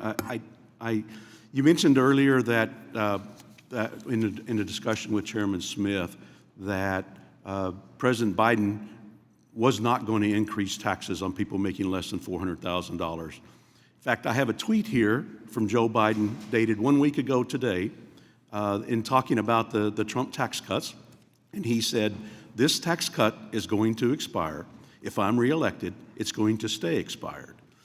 I did some quick calculations, and basically what that means is that there's going to be a 25% increase in the tax rate on people that make less than $44,000. There's going to be an additional $14,000 tax increase on people making less than $95,000, and additional increases on others up until making the $400,000. So if this tweet is right, that came from President Biden, he is going to increase taxes on people making less than $400,000. President Biden has repeatedly issued a set of principles that will guide his negotiations, and he has repeatedly said that he will not support increases on families making under $400,000. And I haven't looked at the tweet myself. I really want to get to one other point before we run out of he... time. But I can send you this tweet if you'd like to see that later after the committee. But I do want to get and talk a little bit about OECD. I know it's been brought up before, particularly Pillar 1 and Pillar 2. I mean, I've stated several times in the hearing room that, in principle, Republicans and Democrats are in favor of eliminating the discriminatory digital services taxes and provide tax simplicity and consistency for businesses in the growing digital economy. However, despite the ongoing discussions, we're still seeing more and more countries like Canada enact DSTs, and the proliferation of Pillar 1 and Pillar 2 has provided foreign countries the opportunity to raid our tax base. In fact, Pillar 2, as pointed out by the Joint Committee on Taxation, is going to cost the U.S. Treasury tax revenue. Pillar 2 itself, as pointed out by my colleague, Representative Ferguson, that is $120 billion. And earlier this year, JCT report on Pillar 1 note that the plurality of in-scope countries would be from the U.S., and likely that the U.S. Treasury would forego between $100 million and $4.4 billion per year in tax receipts. In fact, I recently heard from one Fortune 100 company that they'd be required to send between $100 and $500 million from the U.S. Treasury to countries like France and Germany and Japan. I think these policies that have been negotiated with OECD are dangerous for our U.S. tax base. We're already struggling to collect enough revenue, and I think we need to change course. I'm sorry I'm out of time. I'd like to talk more about this with you, but I'll yield back, Chairman. Thank you. Mr. Smucker?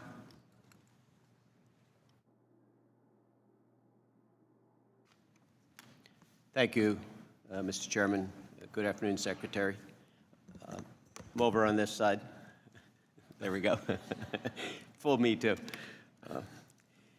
I'd like to just clarify with you for those listeners watching this today the impact of your budget on the debt.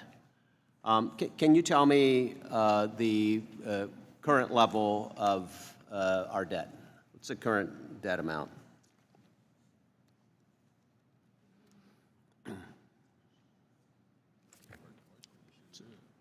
It's about $34 trillion, which includes debt held by the or intergovernmental debt as well. That's right.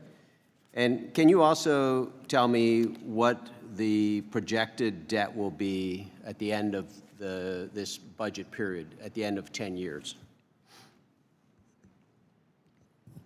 So normally you look at debt held by the public. Okay, we can use that number if you'd like.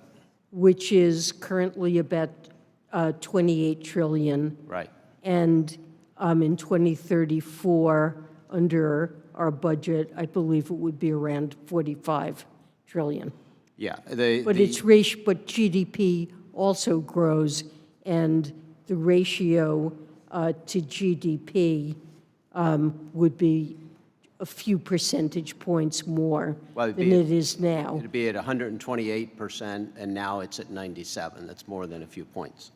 No, it would be at 105% in Okay, 2034. that's debt held by the public, but it'll be a significant increase in... It's now about 100%, so. Yeah, now 97, it'll be about, it'd be increasing. So it'd be a significant increase in the debt. A small increase in the debt. Yeah, a significant increase in the debt. I want to refer also to your report on the fiscal health that came out just a month or two ago of the country.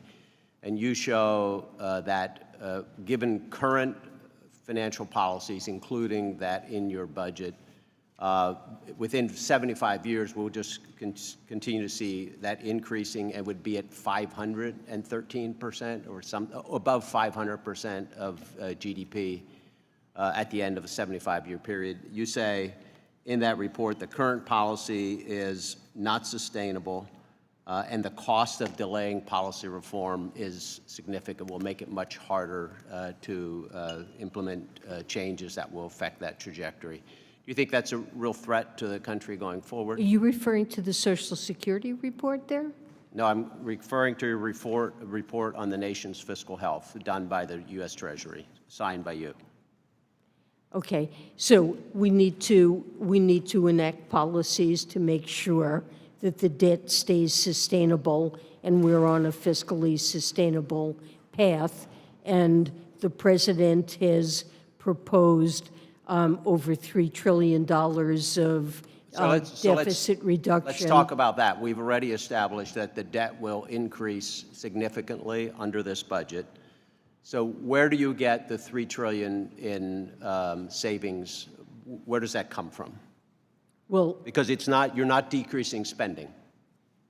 Well, in some areas there are spending decreases. Not overall. But most of it comes from additional tax revenues. Tax revenues have been... Because we're allowing the Tax Cuts and Jobs Act rates to expire, correct? Partly, but... about $2 trillion of $3 trillion. About $2 trillion.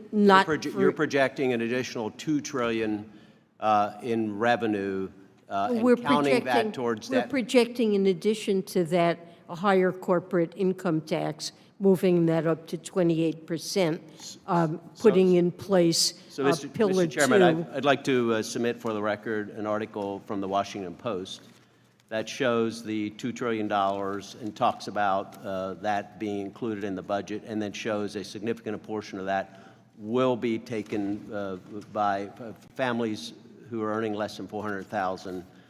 He's explicitly said that he will not agree to raise taxes for people making under $400,000. So I think it's more important. And that is not any proposal of his. He's not said he would allow everything to expire. I think it's more important to look at... That is just wrong. I think it's more important to look at what he's proposed rather than what he said. And very clearly, the $3 trillion in revenue or in reduction, what you're calling a reduction in debt, includes a significant amount coming from families who are earning under $400,000 per year. Well, that will have to be paid for. Thank you. Ms. Sanchez. Thank you, Mr. Chairman. And Secretary Yellen, it's always an honor to have you here. I want to thank you for your testimony and for taking the time to answer our questions today. With you at the helm, Treasury has helped the Biden administration rebuild and strengthen our economy for the benefit of American workers and families. Together, we've made real progress in terms of lowering costs for American families, from child care to health care to housing, not to mention creating 15 million jobs on President Biden's watch. The president's latest budget shows that this administration is committed to building out a fairer, more level playing field in our tax code. We need to recalibrate our nation's tax system to drive benefits towards working families who need them most, instead of the wealthy who benefited for the most part under the TCJA. I want to hone in on a small but very powerful way that Treasury recently helped families navigate our tax system. This tax filing season, the IRS launched a key cost-saving tool with Inflation Reduction Act funding. For the first time, certain eligible taxpayers could choose to file their returns online directly with the IRS for free. More than 33,000 Californians opted into that pilot program, and it's pretty clear that Americans are hungry for an efficient, free, and direct filing option with the IRS. Because for a lot of Americans and a lot of my constituents, filing their taxes is confusing, it's frustrating, and it's time-consuming and oftentimes very expensive. Not everybody has the time or the disposable income to work with a paid tax preparer. And I think that all of our constituents can benefit greatly from a free and easy-to-use tool that helps them file accurate returns, but more importantly, make sure that they aren't leaving tax credits on the table. Secretary Yellen, I understand that the initial direct file pilot was limited in scope, and I can understand how when you've got a pilot project, keeping it small and nimble would allow the IRS to carefully track uptake as well as the participant feedback. What has Treasury been hearing from taxpayers who actually took the opportunity to file their taxes online for free and directly with the IRS? So what I can tell you today, we haven't completely analyzed the information, is that the pilot was very successful. There was increasing interest from taxpayers during the 5-week interval it was available, and taxpayers shared that they found direct file easy to use, completed the process in about an hour, and on average, taxpayers have been spending an average of 13 hours and $270 preparing their taxes each year. So the preliminary evidence suggests that this has been a very successful experiment. It warms my heart to hear that. Can you talk to how the direct file can help families understand their eligibility for and their ability to claim certain tax credits like the child tax credit or the earned income tax credit? So I believe I've not been through the entire, I've seen a demonstration, but the program, I believe, walks people through those areas to make sure that they're alerted to it and understand their eligibility. Yeah, I know that oftentimes people aren't even aware of certain tax advantages that they can claim, and the direct file helps them to understand those. I want to give you, in the last minute that I have of my time, an opportunity to respond to the, somebody talked about inflation and costs going up, and unfortunately inflation is a real thing. But how does our inflation rate compare with that of most modernized countries around the world? And can you talk to the fact that if we allow certain provisions of the TCJA to expire, but keep in place other provisions, how that's going to benefit working families? Well, with respect to inflation, inflation has come down considerably, and the measure that the Federal Reserve focuses on most over the last 12 months ran at 2.7%. But what's important to households, of course, they see that the prices of many goods they bought pre-pandemic are higher, not all, but some, is that their wages have gone up by more than that. So their purchasing power, their inflation-adjusted incomes are higher, not lower. And for example, even this morning, we saw new data come out on the Employment Cost Index that measures compensation, and it was up in nominal terms. And in inflation-adjusted terms, it showed that over the last year, compensation on average has increased just under a percentage point for most families. So people generally are better off in spite of the price increases, but we know we have more work to do, and President Biden is very focused on areas where he can lower costs, whether it's healthcare premiums, household energy expenses that will come down as because of the Inflation Reduction Act, drug prices, and the like. And so this remains a concern to many households, and it's something that's a high priority, getting costs down further. I thank you for your time. I yield back. Mr. Hearn. Thank you, Mr. Chairman. Madam Secretary, thank you for being here today. Mr. Chairman, I'd like to enter for the record an article from Tax Notes titled Gain and Little Pain from New Bermuda Corporate Tax. Without objection. Thank you. Madam Secretary, as you might be aware, Bermuda is introducing its new corporate income tax that will take effect in 2025. Bermuda entities will be able to mark up their intangible assets to their estimated market value, and under the new law, they can amortize those assets over 10 years for tax purposes. Madam Secretary, this creation of a new deferred tax asset also results in a deferred tax expense. As you know, under general guidelines provided by the OECD for Pillar 2 that you negotiated, deferred tax expense or these amortized deductions will not trigger minimum tax liability that could be imposed by other globe participating countries. Bermuda has no intention of giving up its ability to attract business through the tax code. Other countries are adopting similar measures to maintain their status as an attractive jurisdiction at the expense of United States multinationals. We know about Singapore, we know about Ireland, the things they're doing to maintain their ability to use their tax code to lure companies there. Madam Secretary, are you concerned about the fact that Pillar 2 is creating a new tax subsidy race where countries enact Pillar 2 taxes but offset the higher tax costs with tax subsidies in the form of qualified refundable tax credits and other incentives like what Bermuda is doing?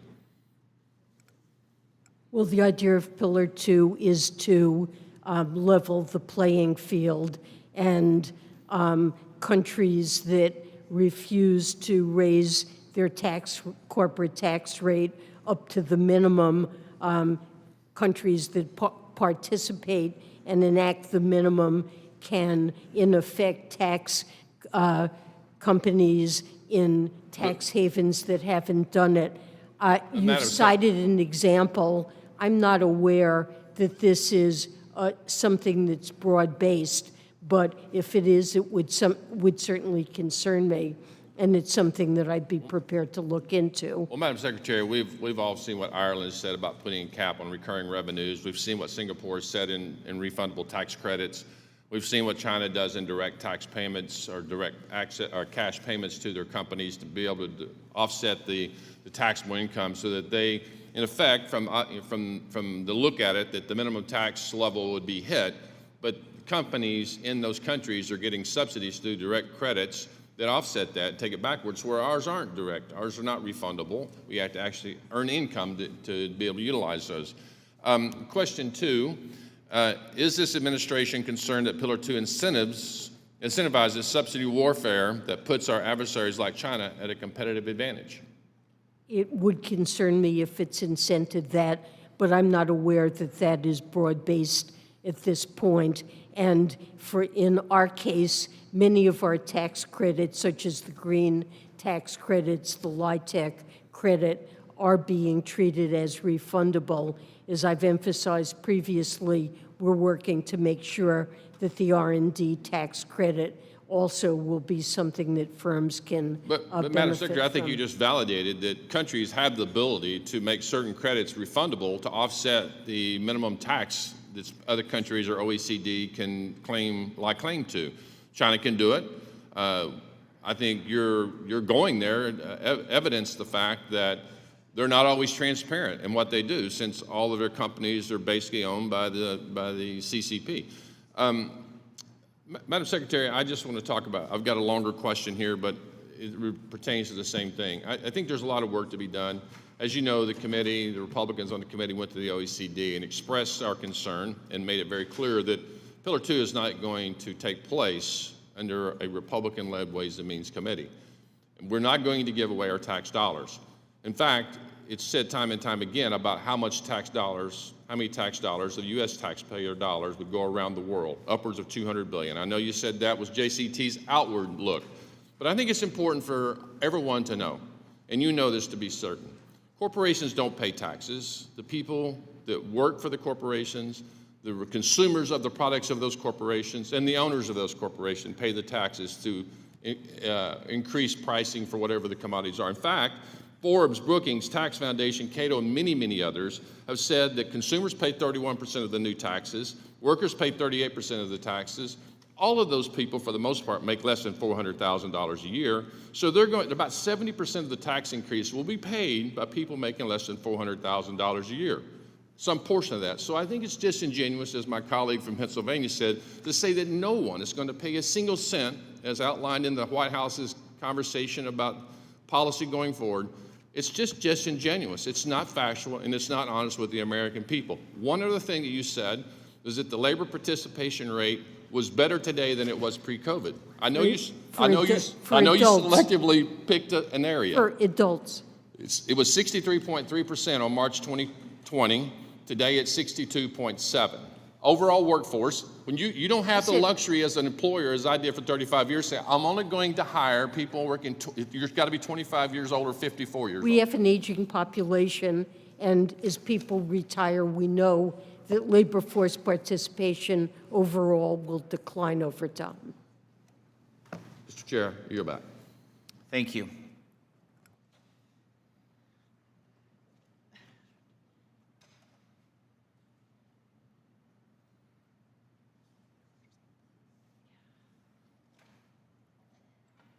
You're good? Yeah. Okay. Ms. Chu? Secretary Yellen, I heard your comments earlier about the success of the direct file pilot program, and I was so glad to hear why it was a success. And I especially want to have you address some things that Republicans and the private tax prep industry are saying. They are attacking the numbers of the filers, 140,000 filers, to show that the pilot was a waste of money because there are 19 million who were eligible, and that this was unnecessary. And yet, what I see is that there were a lot of obstacles to the program that the IRS was able to overcome. And actually, I would have called it a resounding success. So can you tell us why it was considered a resounding success, considering the obstacles that there were, and what considerations will go into the decision to extend the pilot? Well, let me say that this was an experiment, and it was deliberately introduced in a phased way, starting at small scale. It was only available to most filers for 5 weeks in a subset of states that decided to participate. So for that amount of time, 140,000 people using it and expressing positive reactions to the experience, I would certainly call a success. It additionally, because it's an experiment, only relatively simple tax situations could use it. If an individual went on and it turned out they had the kind of income that wasn't incorporated into the first iteration of this program, they were directed to do something else. But this saved a lot of taxpayers, even in this first stage, a lot of money that they normally spend and a lot of time. And there was customer service available for anybody that needed it. And so overall, I believe we'll see that the experience was a very positive one. So it was deliberately at a number that could ensure its success, actually. That's right, to start in a phased way. Yeah. And I want to also express appreciation because you also made it available in both English and Spanish. My district in the San Gabriel Valley includes many limited English proficient taxpayers who speak not only Spanish, but also Tagalog, Korean, Chinese, Japanese, and Vietnamese. If the Treasury and IRS decide to renew the direct file pilot, can you talk about how it could reach more taxpayers by expanding to possibly even more languages? Well, I'm sure that would be something that would be considered over time. There are other things that could be incorporated in addition to expanding the kinds of income and deductions that are considered. Eventually, the information that the IRS gets on W-2s and other information reporting could be used to pre-populate returns, making it even easier. But these are things in the future if it's decided to continue with free file. Secretary Yellen, also I heard you talk earlier about the proposals that the administration has to end tax breaks for the wealthy and instead restore tax credits for workers and families, like the expanded child tax credit and the earned income tax credit of the American Rescue Plan. We know about the powerful effects of these tax credits on reducing poverty, but can you talk about how these programs will impact the American economy and improve things for everybody?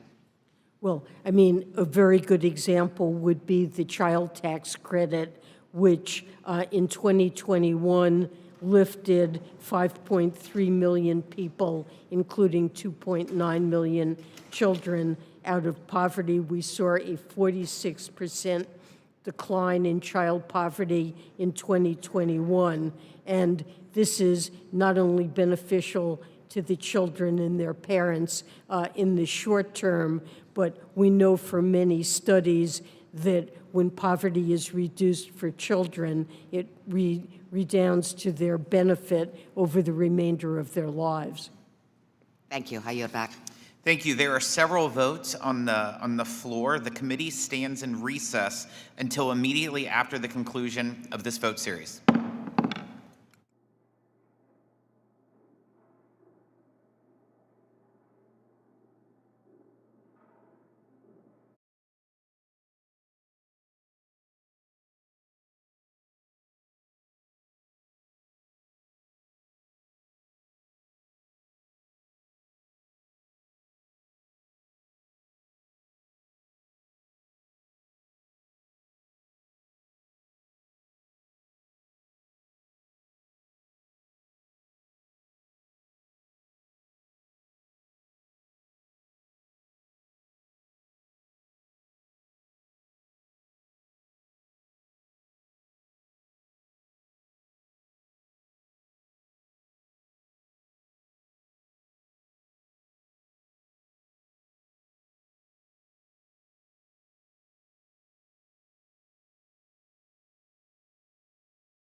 The hearing will come to order. Mr. Carey is recognized. Thank you, Mr. Chairman. Secretary Yellen, as you know, low carbon hydrogen can reduce carbon emissions and create much needed American jobs. Ohio is well positioned to lead on hydrogen given the state's proximity to the end markets, as well as its access to low-cost, abundant, and diverse energy feedstocks. I believe Ohio can be a leader in hydrogen production from natural gas with carbon capture and sequestration, sometimes known as blue hydrogen. Our state has abundant storage capacity, carbon capture emissions, and unparalleled access to low-cost natural gas.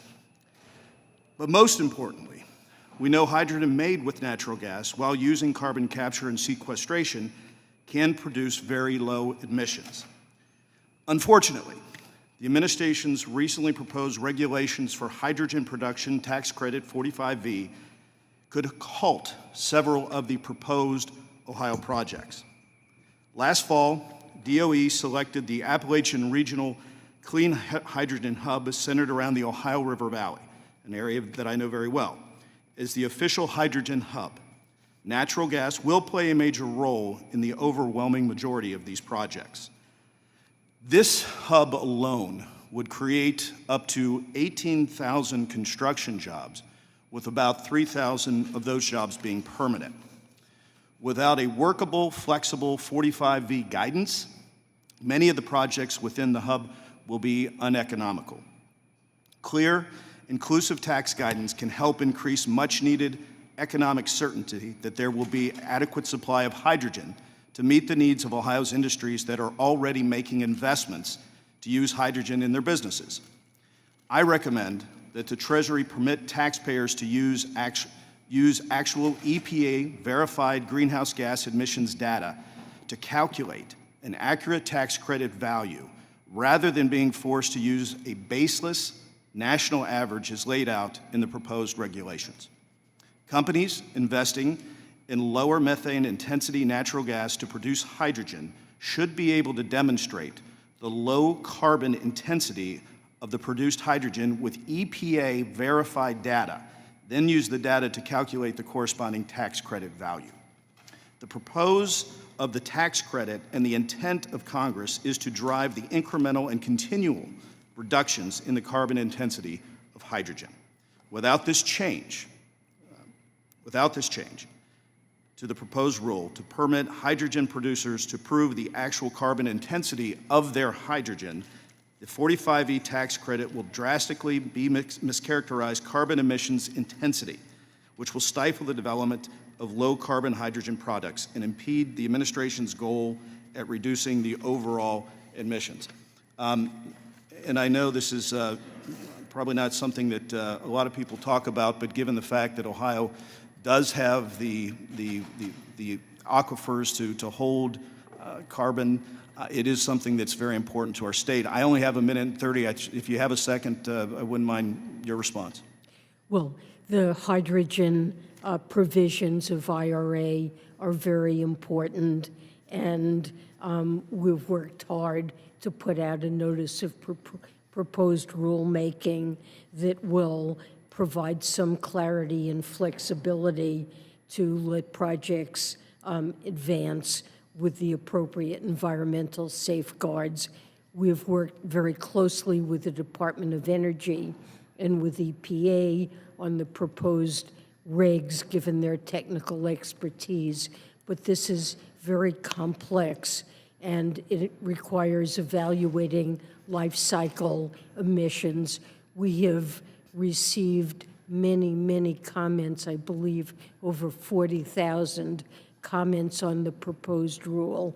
I appreciate your comments, and we promise that we're sifting through them and need to reconsider what's the appropriate response is. So what I can say is that we will take this input seriously as we work to revise the regulations. And I do appreciate that. I just want to say again, with the developments that we have in place, Ohio looks to get 18,000 construction jobs, 3,000 permanent jobs. This could be a very big economic factor for the state of Ohio. With that, Mr. Chairman, I yield back. Thank you. Ms. Del Bene. Thank you, Mr. Chairman, and thank you, Madam Secretary, for taking the time to be with us here today. And thank you for your attention to the needs of working families and struggling Americans, and for the work that you do to keep America globally competitive. Thank you. Madam Secretary, I first want to give you a chance to clarify the administration's position on the child tax credit, something I'm a big supporter of. I know that some assertions were made and you didn't have a chance to respond, so I want to give you a chance to respond. The president is supportive of the child tax credit, and he's proposed to extend it in his 2025 budget, and has been supportive of Wyden-Smith also, the provisions on the child tax credit that are included there. Obviously, it's made a tremendous difference when it was in effect in 2021, reduced child poverty by 46%, and is very important and an important provision that really helps working families. Absolutely, and I'd love to see us put that in place and make that permanent. So that's work we're going to continue to focus on. The Inflation Reduction Act also included a historic $80 billion investment in the IRS, $20 billion, which was rescinded by my Republican colleagues. But one of the key needs addressed by these funds was modernizing the agency's core technology infrastructure. As this technology is updated, I wondered if you could speak about how are emerging technologies like artificial intelligence being integrated into the IRS's work to provide services to taxpayers and to enforce tax laws, and how is the IRS addressing data privacy and security concerns inherent with such technologies? So the IRS certainly has already begun to use AI in its work. I'm not an expert on this, but I know that they see great potential in terms on the enforcement side in being able to sift through tax returns of high-income filers and complex partnerships and corporations, and to identify which ones would be good candidates for audits and trying to uncover fraud and close the tax gap. Treasury has a governance process where we're employing AI increasingly in Treasury's work, and we've put in place oversight and a governance process around that to make sure that it's used responsibly in accordance with the President's executive order. Also, under your leadership, Treasury recently closed a loophole in our Russian seafood ban that previously allowed fish caught in Russia to still get to the U.S. if processing occurred in a third country like China. The ban is working, but unless our allies act in concert, American seafood will remain at a competitive disadvantage to Russian seafood in foreign markets. Madam Secretary, I wondered how can Treasury push our allies who are also large seafood importers, including Japan, Canada, the EU, and the UK, to cut off seafood trade with Russia? So I must admit, I'm not intimately knowledgeable in what we're doing on this particular aspect of sanctions, but we're constantly working with our allies to try to coordinate our sanctions so that they're effective.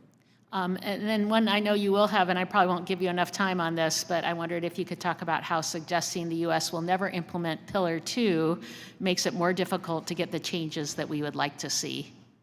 In Pillar 2 of with the OECD. To see the changes, how does it make it more difficult?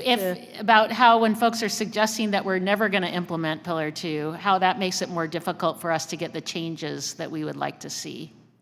Well, this was a global agreement. The United States led the push on this, and we have argued since day one that Pillar 2 is something that's good for the entire world. We've pushed our allies. Now, on the order of 40 countries have adopted it, most major countries, and I think they see it as a failure on our part not to be willing to adopt it ourselves. And so it does undermine our ability to exhibit leadership with our allies. Thank you. My time's expired. Thank you, Madam Secretary. I yield back, Mr. Chairman. Ms. Malliotakis.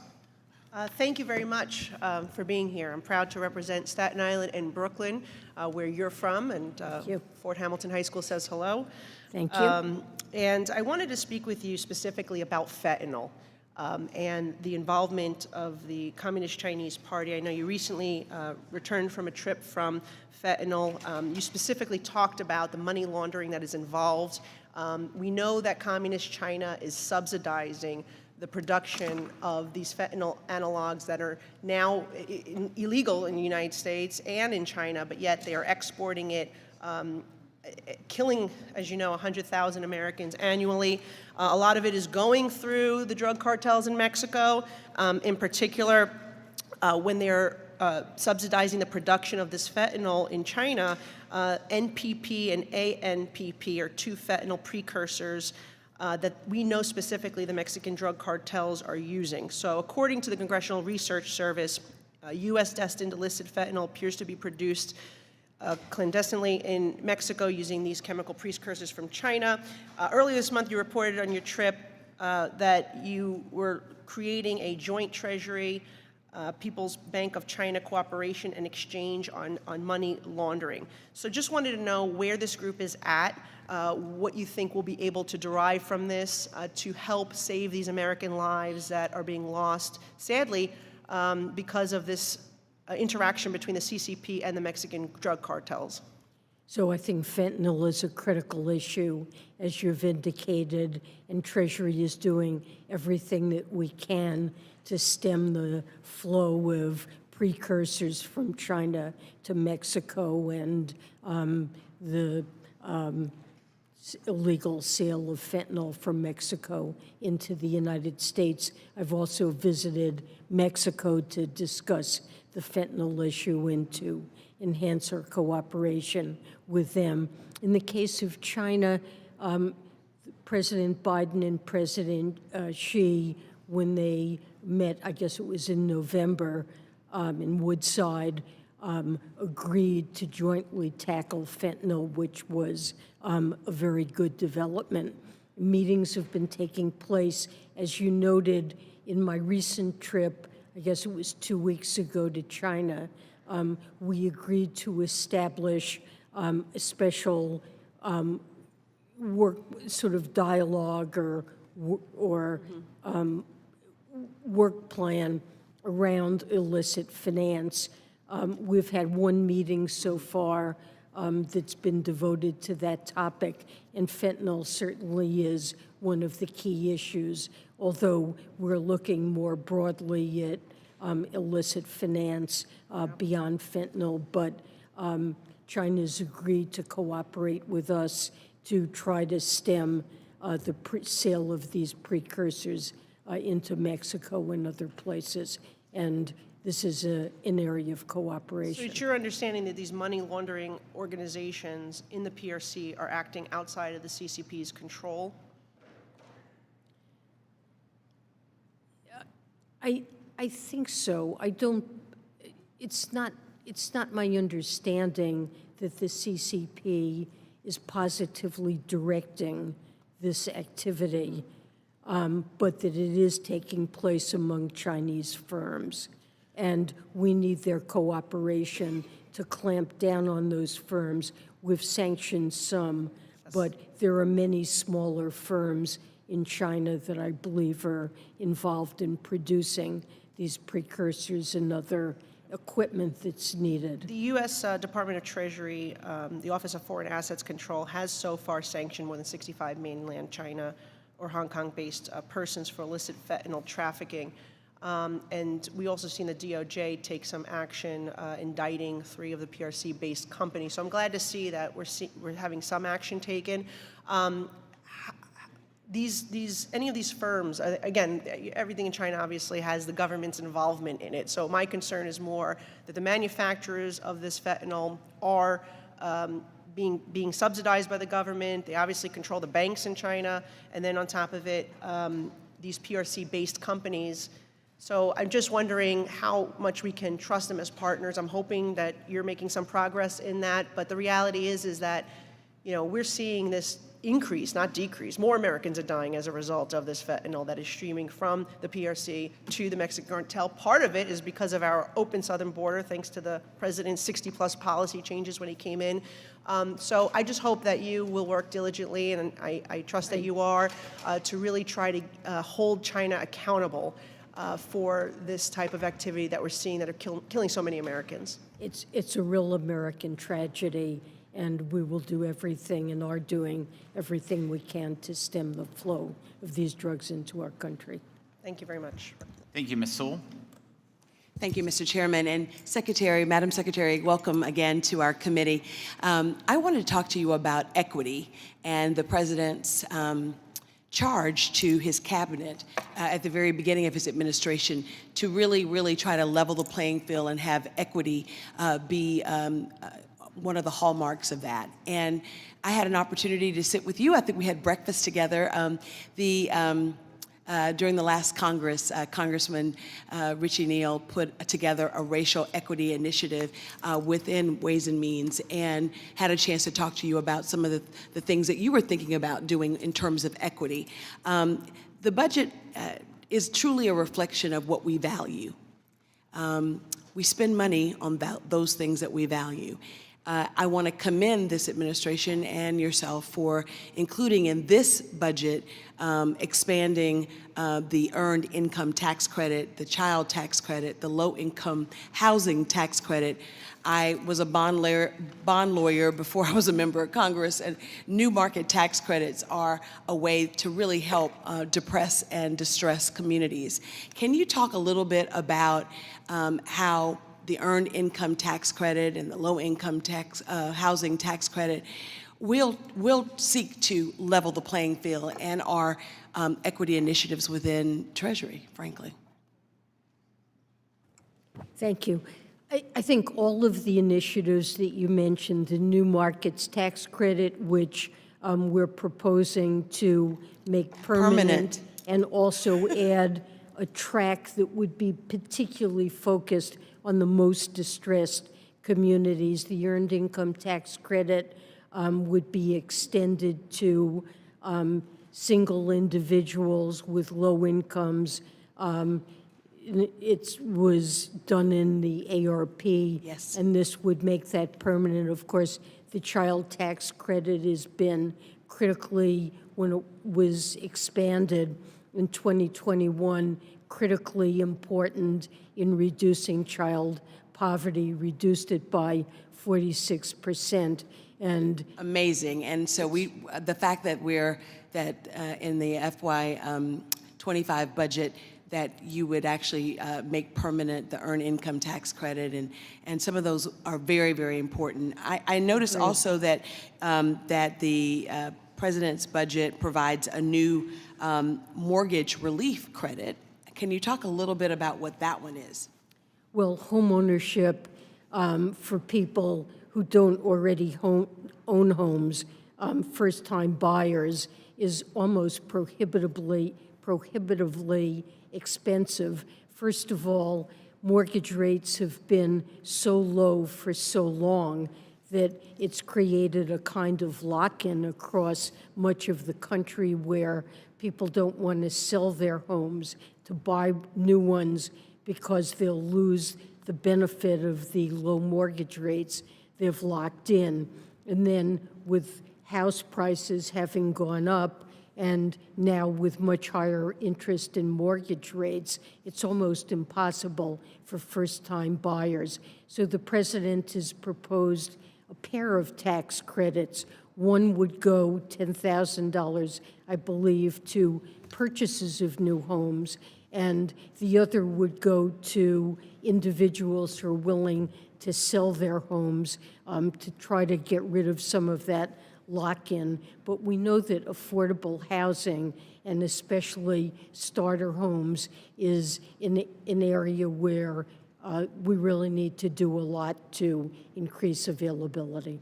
Increase availability and also access, as well as making sure that we're leveling the playing field so that all Americans have an opportunity to live the American dream. Yes. Going back to the new market tax credits, I represent my home district, Alabama 7th District, and we've utilized new market tax credits to help underserved urban, but also rural parts of my district to actually we're beneficiaries of this. As you know, new market tax credits really let cities and counties and nonprofits to given an opportunity to really help a distressed area. Can you talk a little bit about why that permanency with new market tax credits is so critical? I think because this is intended to generate private investment and is very successful in doing it, knowing that the program will be there over time, I think generates much more interest in the part of the private And more sector. certainty. Yeah. Right. Absolutely. Thank you so much. I yield back the balance of my time. Ms. Miller. Thank you, Chairman Smith and Ranking Member Neal. And welcome here today, Secretary Yellen. I'm going to be on a little different track than my friend from Alabama. I'm deeply concerned about many of the action that the Treasury Department and President Biden's administration are taking.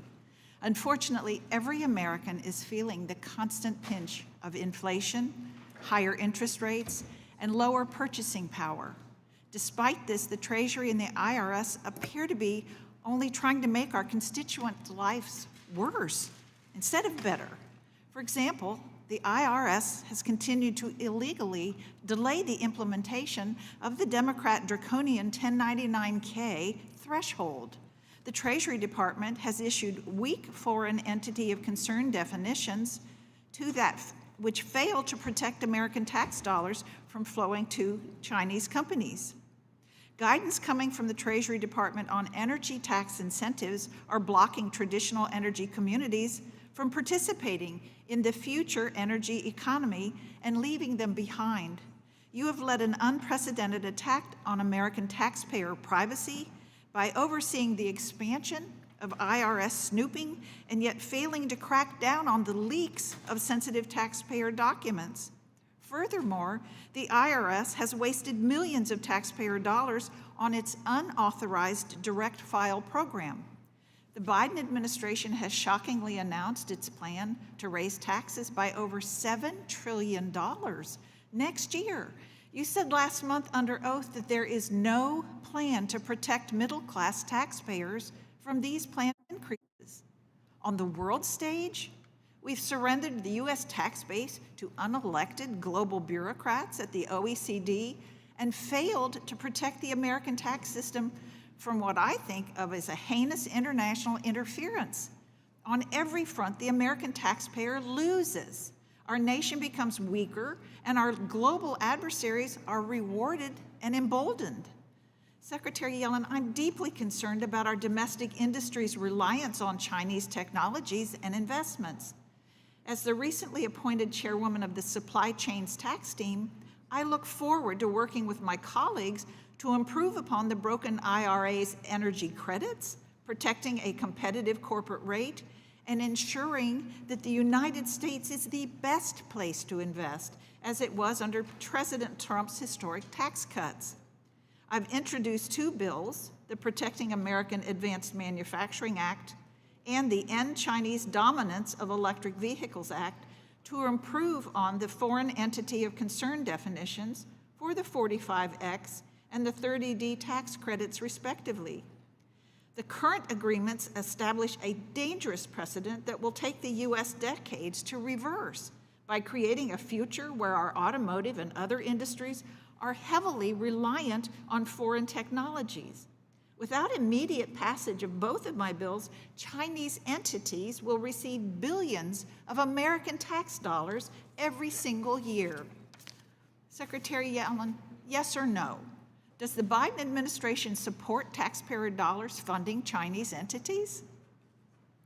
Well, when it comes to electric vehicles, the IRA, which obviously the administration supports, has foreign entity of concern restrictions coming into effect this year and next, which will severely curtail, almost prevent entirely participation of Chinese firms in producing components or minerals or processing That's not that yes go or no. into batteries. That's So that's a very significant restriction that will protect our supply chain. With respect to 45X, that's a credit that Congress directed to go to any company that undertakes certain advanced manufacturing Reclaiming in my the time. United States. By allowing these Chinese companies to maintain control of the technologies, the intellectual property, and the supply chains, all the while receiving American taxpayer subsidies, how will this encourage U.S. companies to develop the technologies to become less dependent upon China and our adversaries? It doesn't. Does the Biden administration share any of my concern that China is using various IRA credits to deepen its influence on our domestic manufacturing industries? The United States is doing everything we can in Treasury in implementing the IRA to strengthen our supply chains and make them less vulnerable to China. Well, continue to remain skeptical on the environmental and economic benefits behind your decision-making, and I do urge swift passage of my bills to further protect the United States manufacturing, and I yield back my time.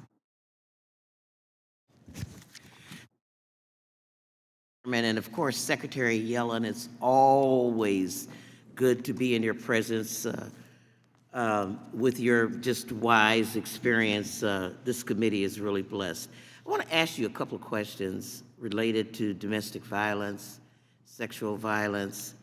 The 2013 amendments to the Violence Against Women Reauthorization Act, which I had the privilege and the opportunity to lead, really made some changes to prohibit housing providers who've used the low-income housing tax credit from using domestic violence, dating violence, or sexual assault and stalking as grounds for evicting the victim or denying subsidies or admissions due to an abuser's act.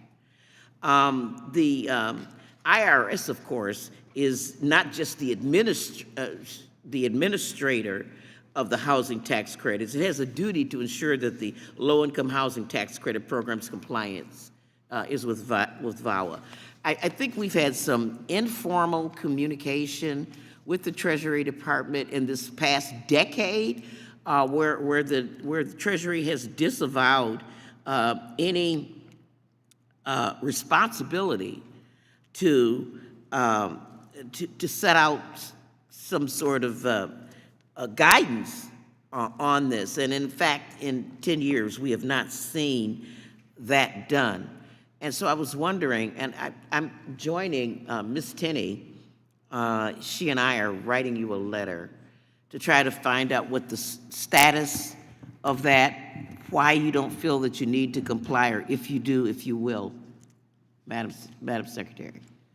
Well, first, let me thank you for your work on this very important initiative, which I think is critically important for domestic violence victims. And the reauthorization explicitly extended VAWA's protections to applicants and tenants in LIHTC properties. Now, if there are specific issues or guidance that you think is necessary, I'd like to put you or your staff in touch with people at the Treasury and IRS, and we would be glad to work with you. Well, thank you with that, because the National Housing authorities have put together some sort of guidance that seems to be working, and we will share that with you. Mr. Schmucker and I, as an extension of this discussion, I want to talk about something we think is extraordinary, and that is judgments that are made for victims of sexual assault. If you're a victim of sexual assault and you get a settlement or an award, you will be able to get a settlement and not pay taxes on it if you can prove that there's some physical harm. But as an example, I mean, if you were put in a situation where you were forced to strip naked and parade, you know, through a gang of perpetrators and no one penetrated you, you might get a judgment out of that, but you'd have to pay taxes on it. And we don't think that that's fair. And so we are looking, Mr. Smucker and I, to changing the law so that there's a presumption of a physical abuse that would meet the requirements for some kind of income exclusion. And so we are hoping that you will see this in the positive light that we see it.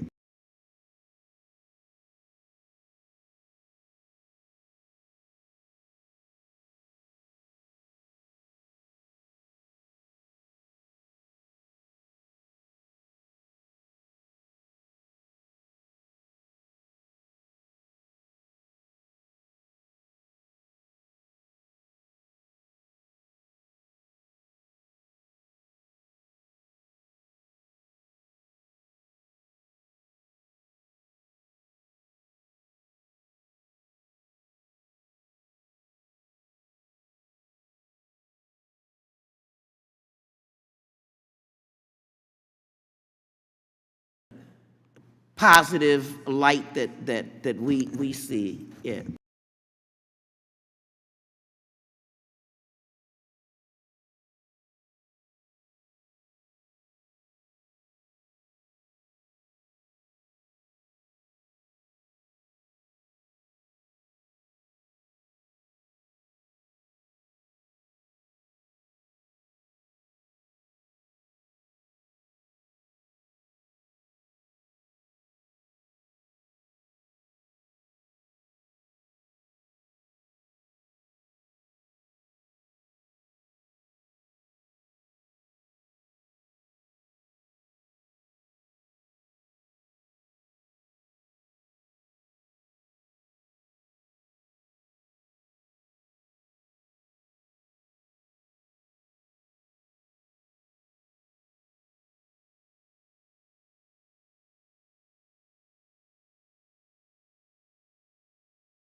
with that statement more. That's exactly right. China's state-backed solar industry is flooding the global market with cheap products, undercutting our American workers at a time when we're trying to build that capacity. So to meet this challenge, of course, we need policy that drives demand for U.S. manufactured solar products across the solar supply chain. And we can do this with strong domestic content rules. And so my question to you comes out of a concern that domestic content guidance may leave out some critical pieces of the solar supply chain. And so I'm curious what Treasury's plan is to ensure that the final domestic content guidance for solar facilities incentivizes onshoring of the full U.S. solar supply chain and reduces our dependence on China for components like, for example, polysilicon or wafer. Could you comment on that? Sure. Well, we put out some initial guidance on domestic content. It was an interagency effort, and we relied heavily on advice from the Department of Transportation in applying the Buy America rules that are referenced in the text of the IRA in determining the categorization of clean energy products. We also consulted with the Department of Energy. Now, we've gotten a lot of public feedback. Some of it, much of it is from stakeholders throughout the solar supply chain, and this is feedback we will take into account as we revise the regulations. I do very much appreciate that. I think it's such an important element to make sure that we're looking at the entirety of that supply chain, because there's a lot of American jobs that could be stood up simply on some of those elements. And I wonder if you could also comment on another subject that you and I have discussed before, and that's the 48D semiconductor investment tax credit, making sure that we expand the U.S. supply chain for semiconductors starts with polysilicon. And again, you and I have discussed this, a substance that's 99.5% of semiconductor chips. The U.S. has a technological advantage on polysilicon production, but China and other countries are catching up, and that's one of the reasons that the new tax credit in the CHIPS and Science Act is intended to spur that investment in the semiconductor supply chain. And so I wonder if you might comment on your willingness of Treasury to continue to work with us on final guidance for the 48D tax credit that supports those critical elements of the semiconductor supply chain. And as you know, for me, it's important that that include American-made chip-grade polysilicon. So again, I would say that we put out some proposed rules and received a lot of feedback. We explicitly asked questions about the appropriate scope. I'd also say that the Department of Commerce that administers a grant program, we're coordinating closely with them to make sure we cover the entire supply chain. I can't preview the likely final rules, but we have been very attentive to comment that we've received on this. I very much appreciate that. And as you know, Congress takes these actions. We have an interest in the implementation process. It's the responsibility of the administration, but we have an interest as the authors of the legislation to ensure that congressional intent is being realized. So I appreciate your willingness to work with us, and I particularly appreciate your service to our country in the various roles that we've worked together. You do a fine job and are doing a particularly fine job at this hearing. Thank you so much, Congressman Kildee. I appreciate that. Mr. Stubbe. Thank you, Mr. Chairman. Madam Secretary, on March 6, 2024, the Committee on Judiciary and Select Committee on the Weaponization of the Federal Government released a staff report on the financial surveillance in the United States. Have you had a chance to review that? I'm aware of it, but I haven't reviewed it in detail. Well, I would encourage you to read it because it's pretty appalling to the American people. Last week, Chairman Jordan sent you a letter regarding the financial surveillance without a warrant of American citizens. The date, actually, let me go back. So, Mr. Chairman, can I add that report to, I ask unanimous consent to add that report to the record? Without objection. Last week, April 24th, Chairman Jordan sent you a letter regarding the financial surveillance without a warrant of American citizens. Are you in receipt of that letter? We are in receipt. Have you read it? I've looked at it. You've looked at it? Does that mean you've read it, or is Yes. that? Okay. Do you intend to provide the committee with the SARs as requested in that letter?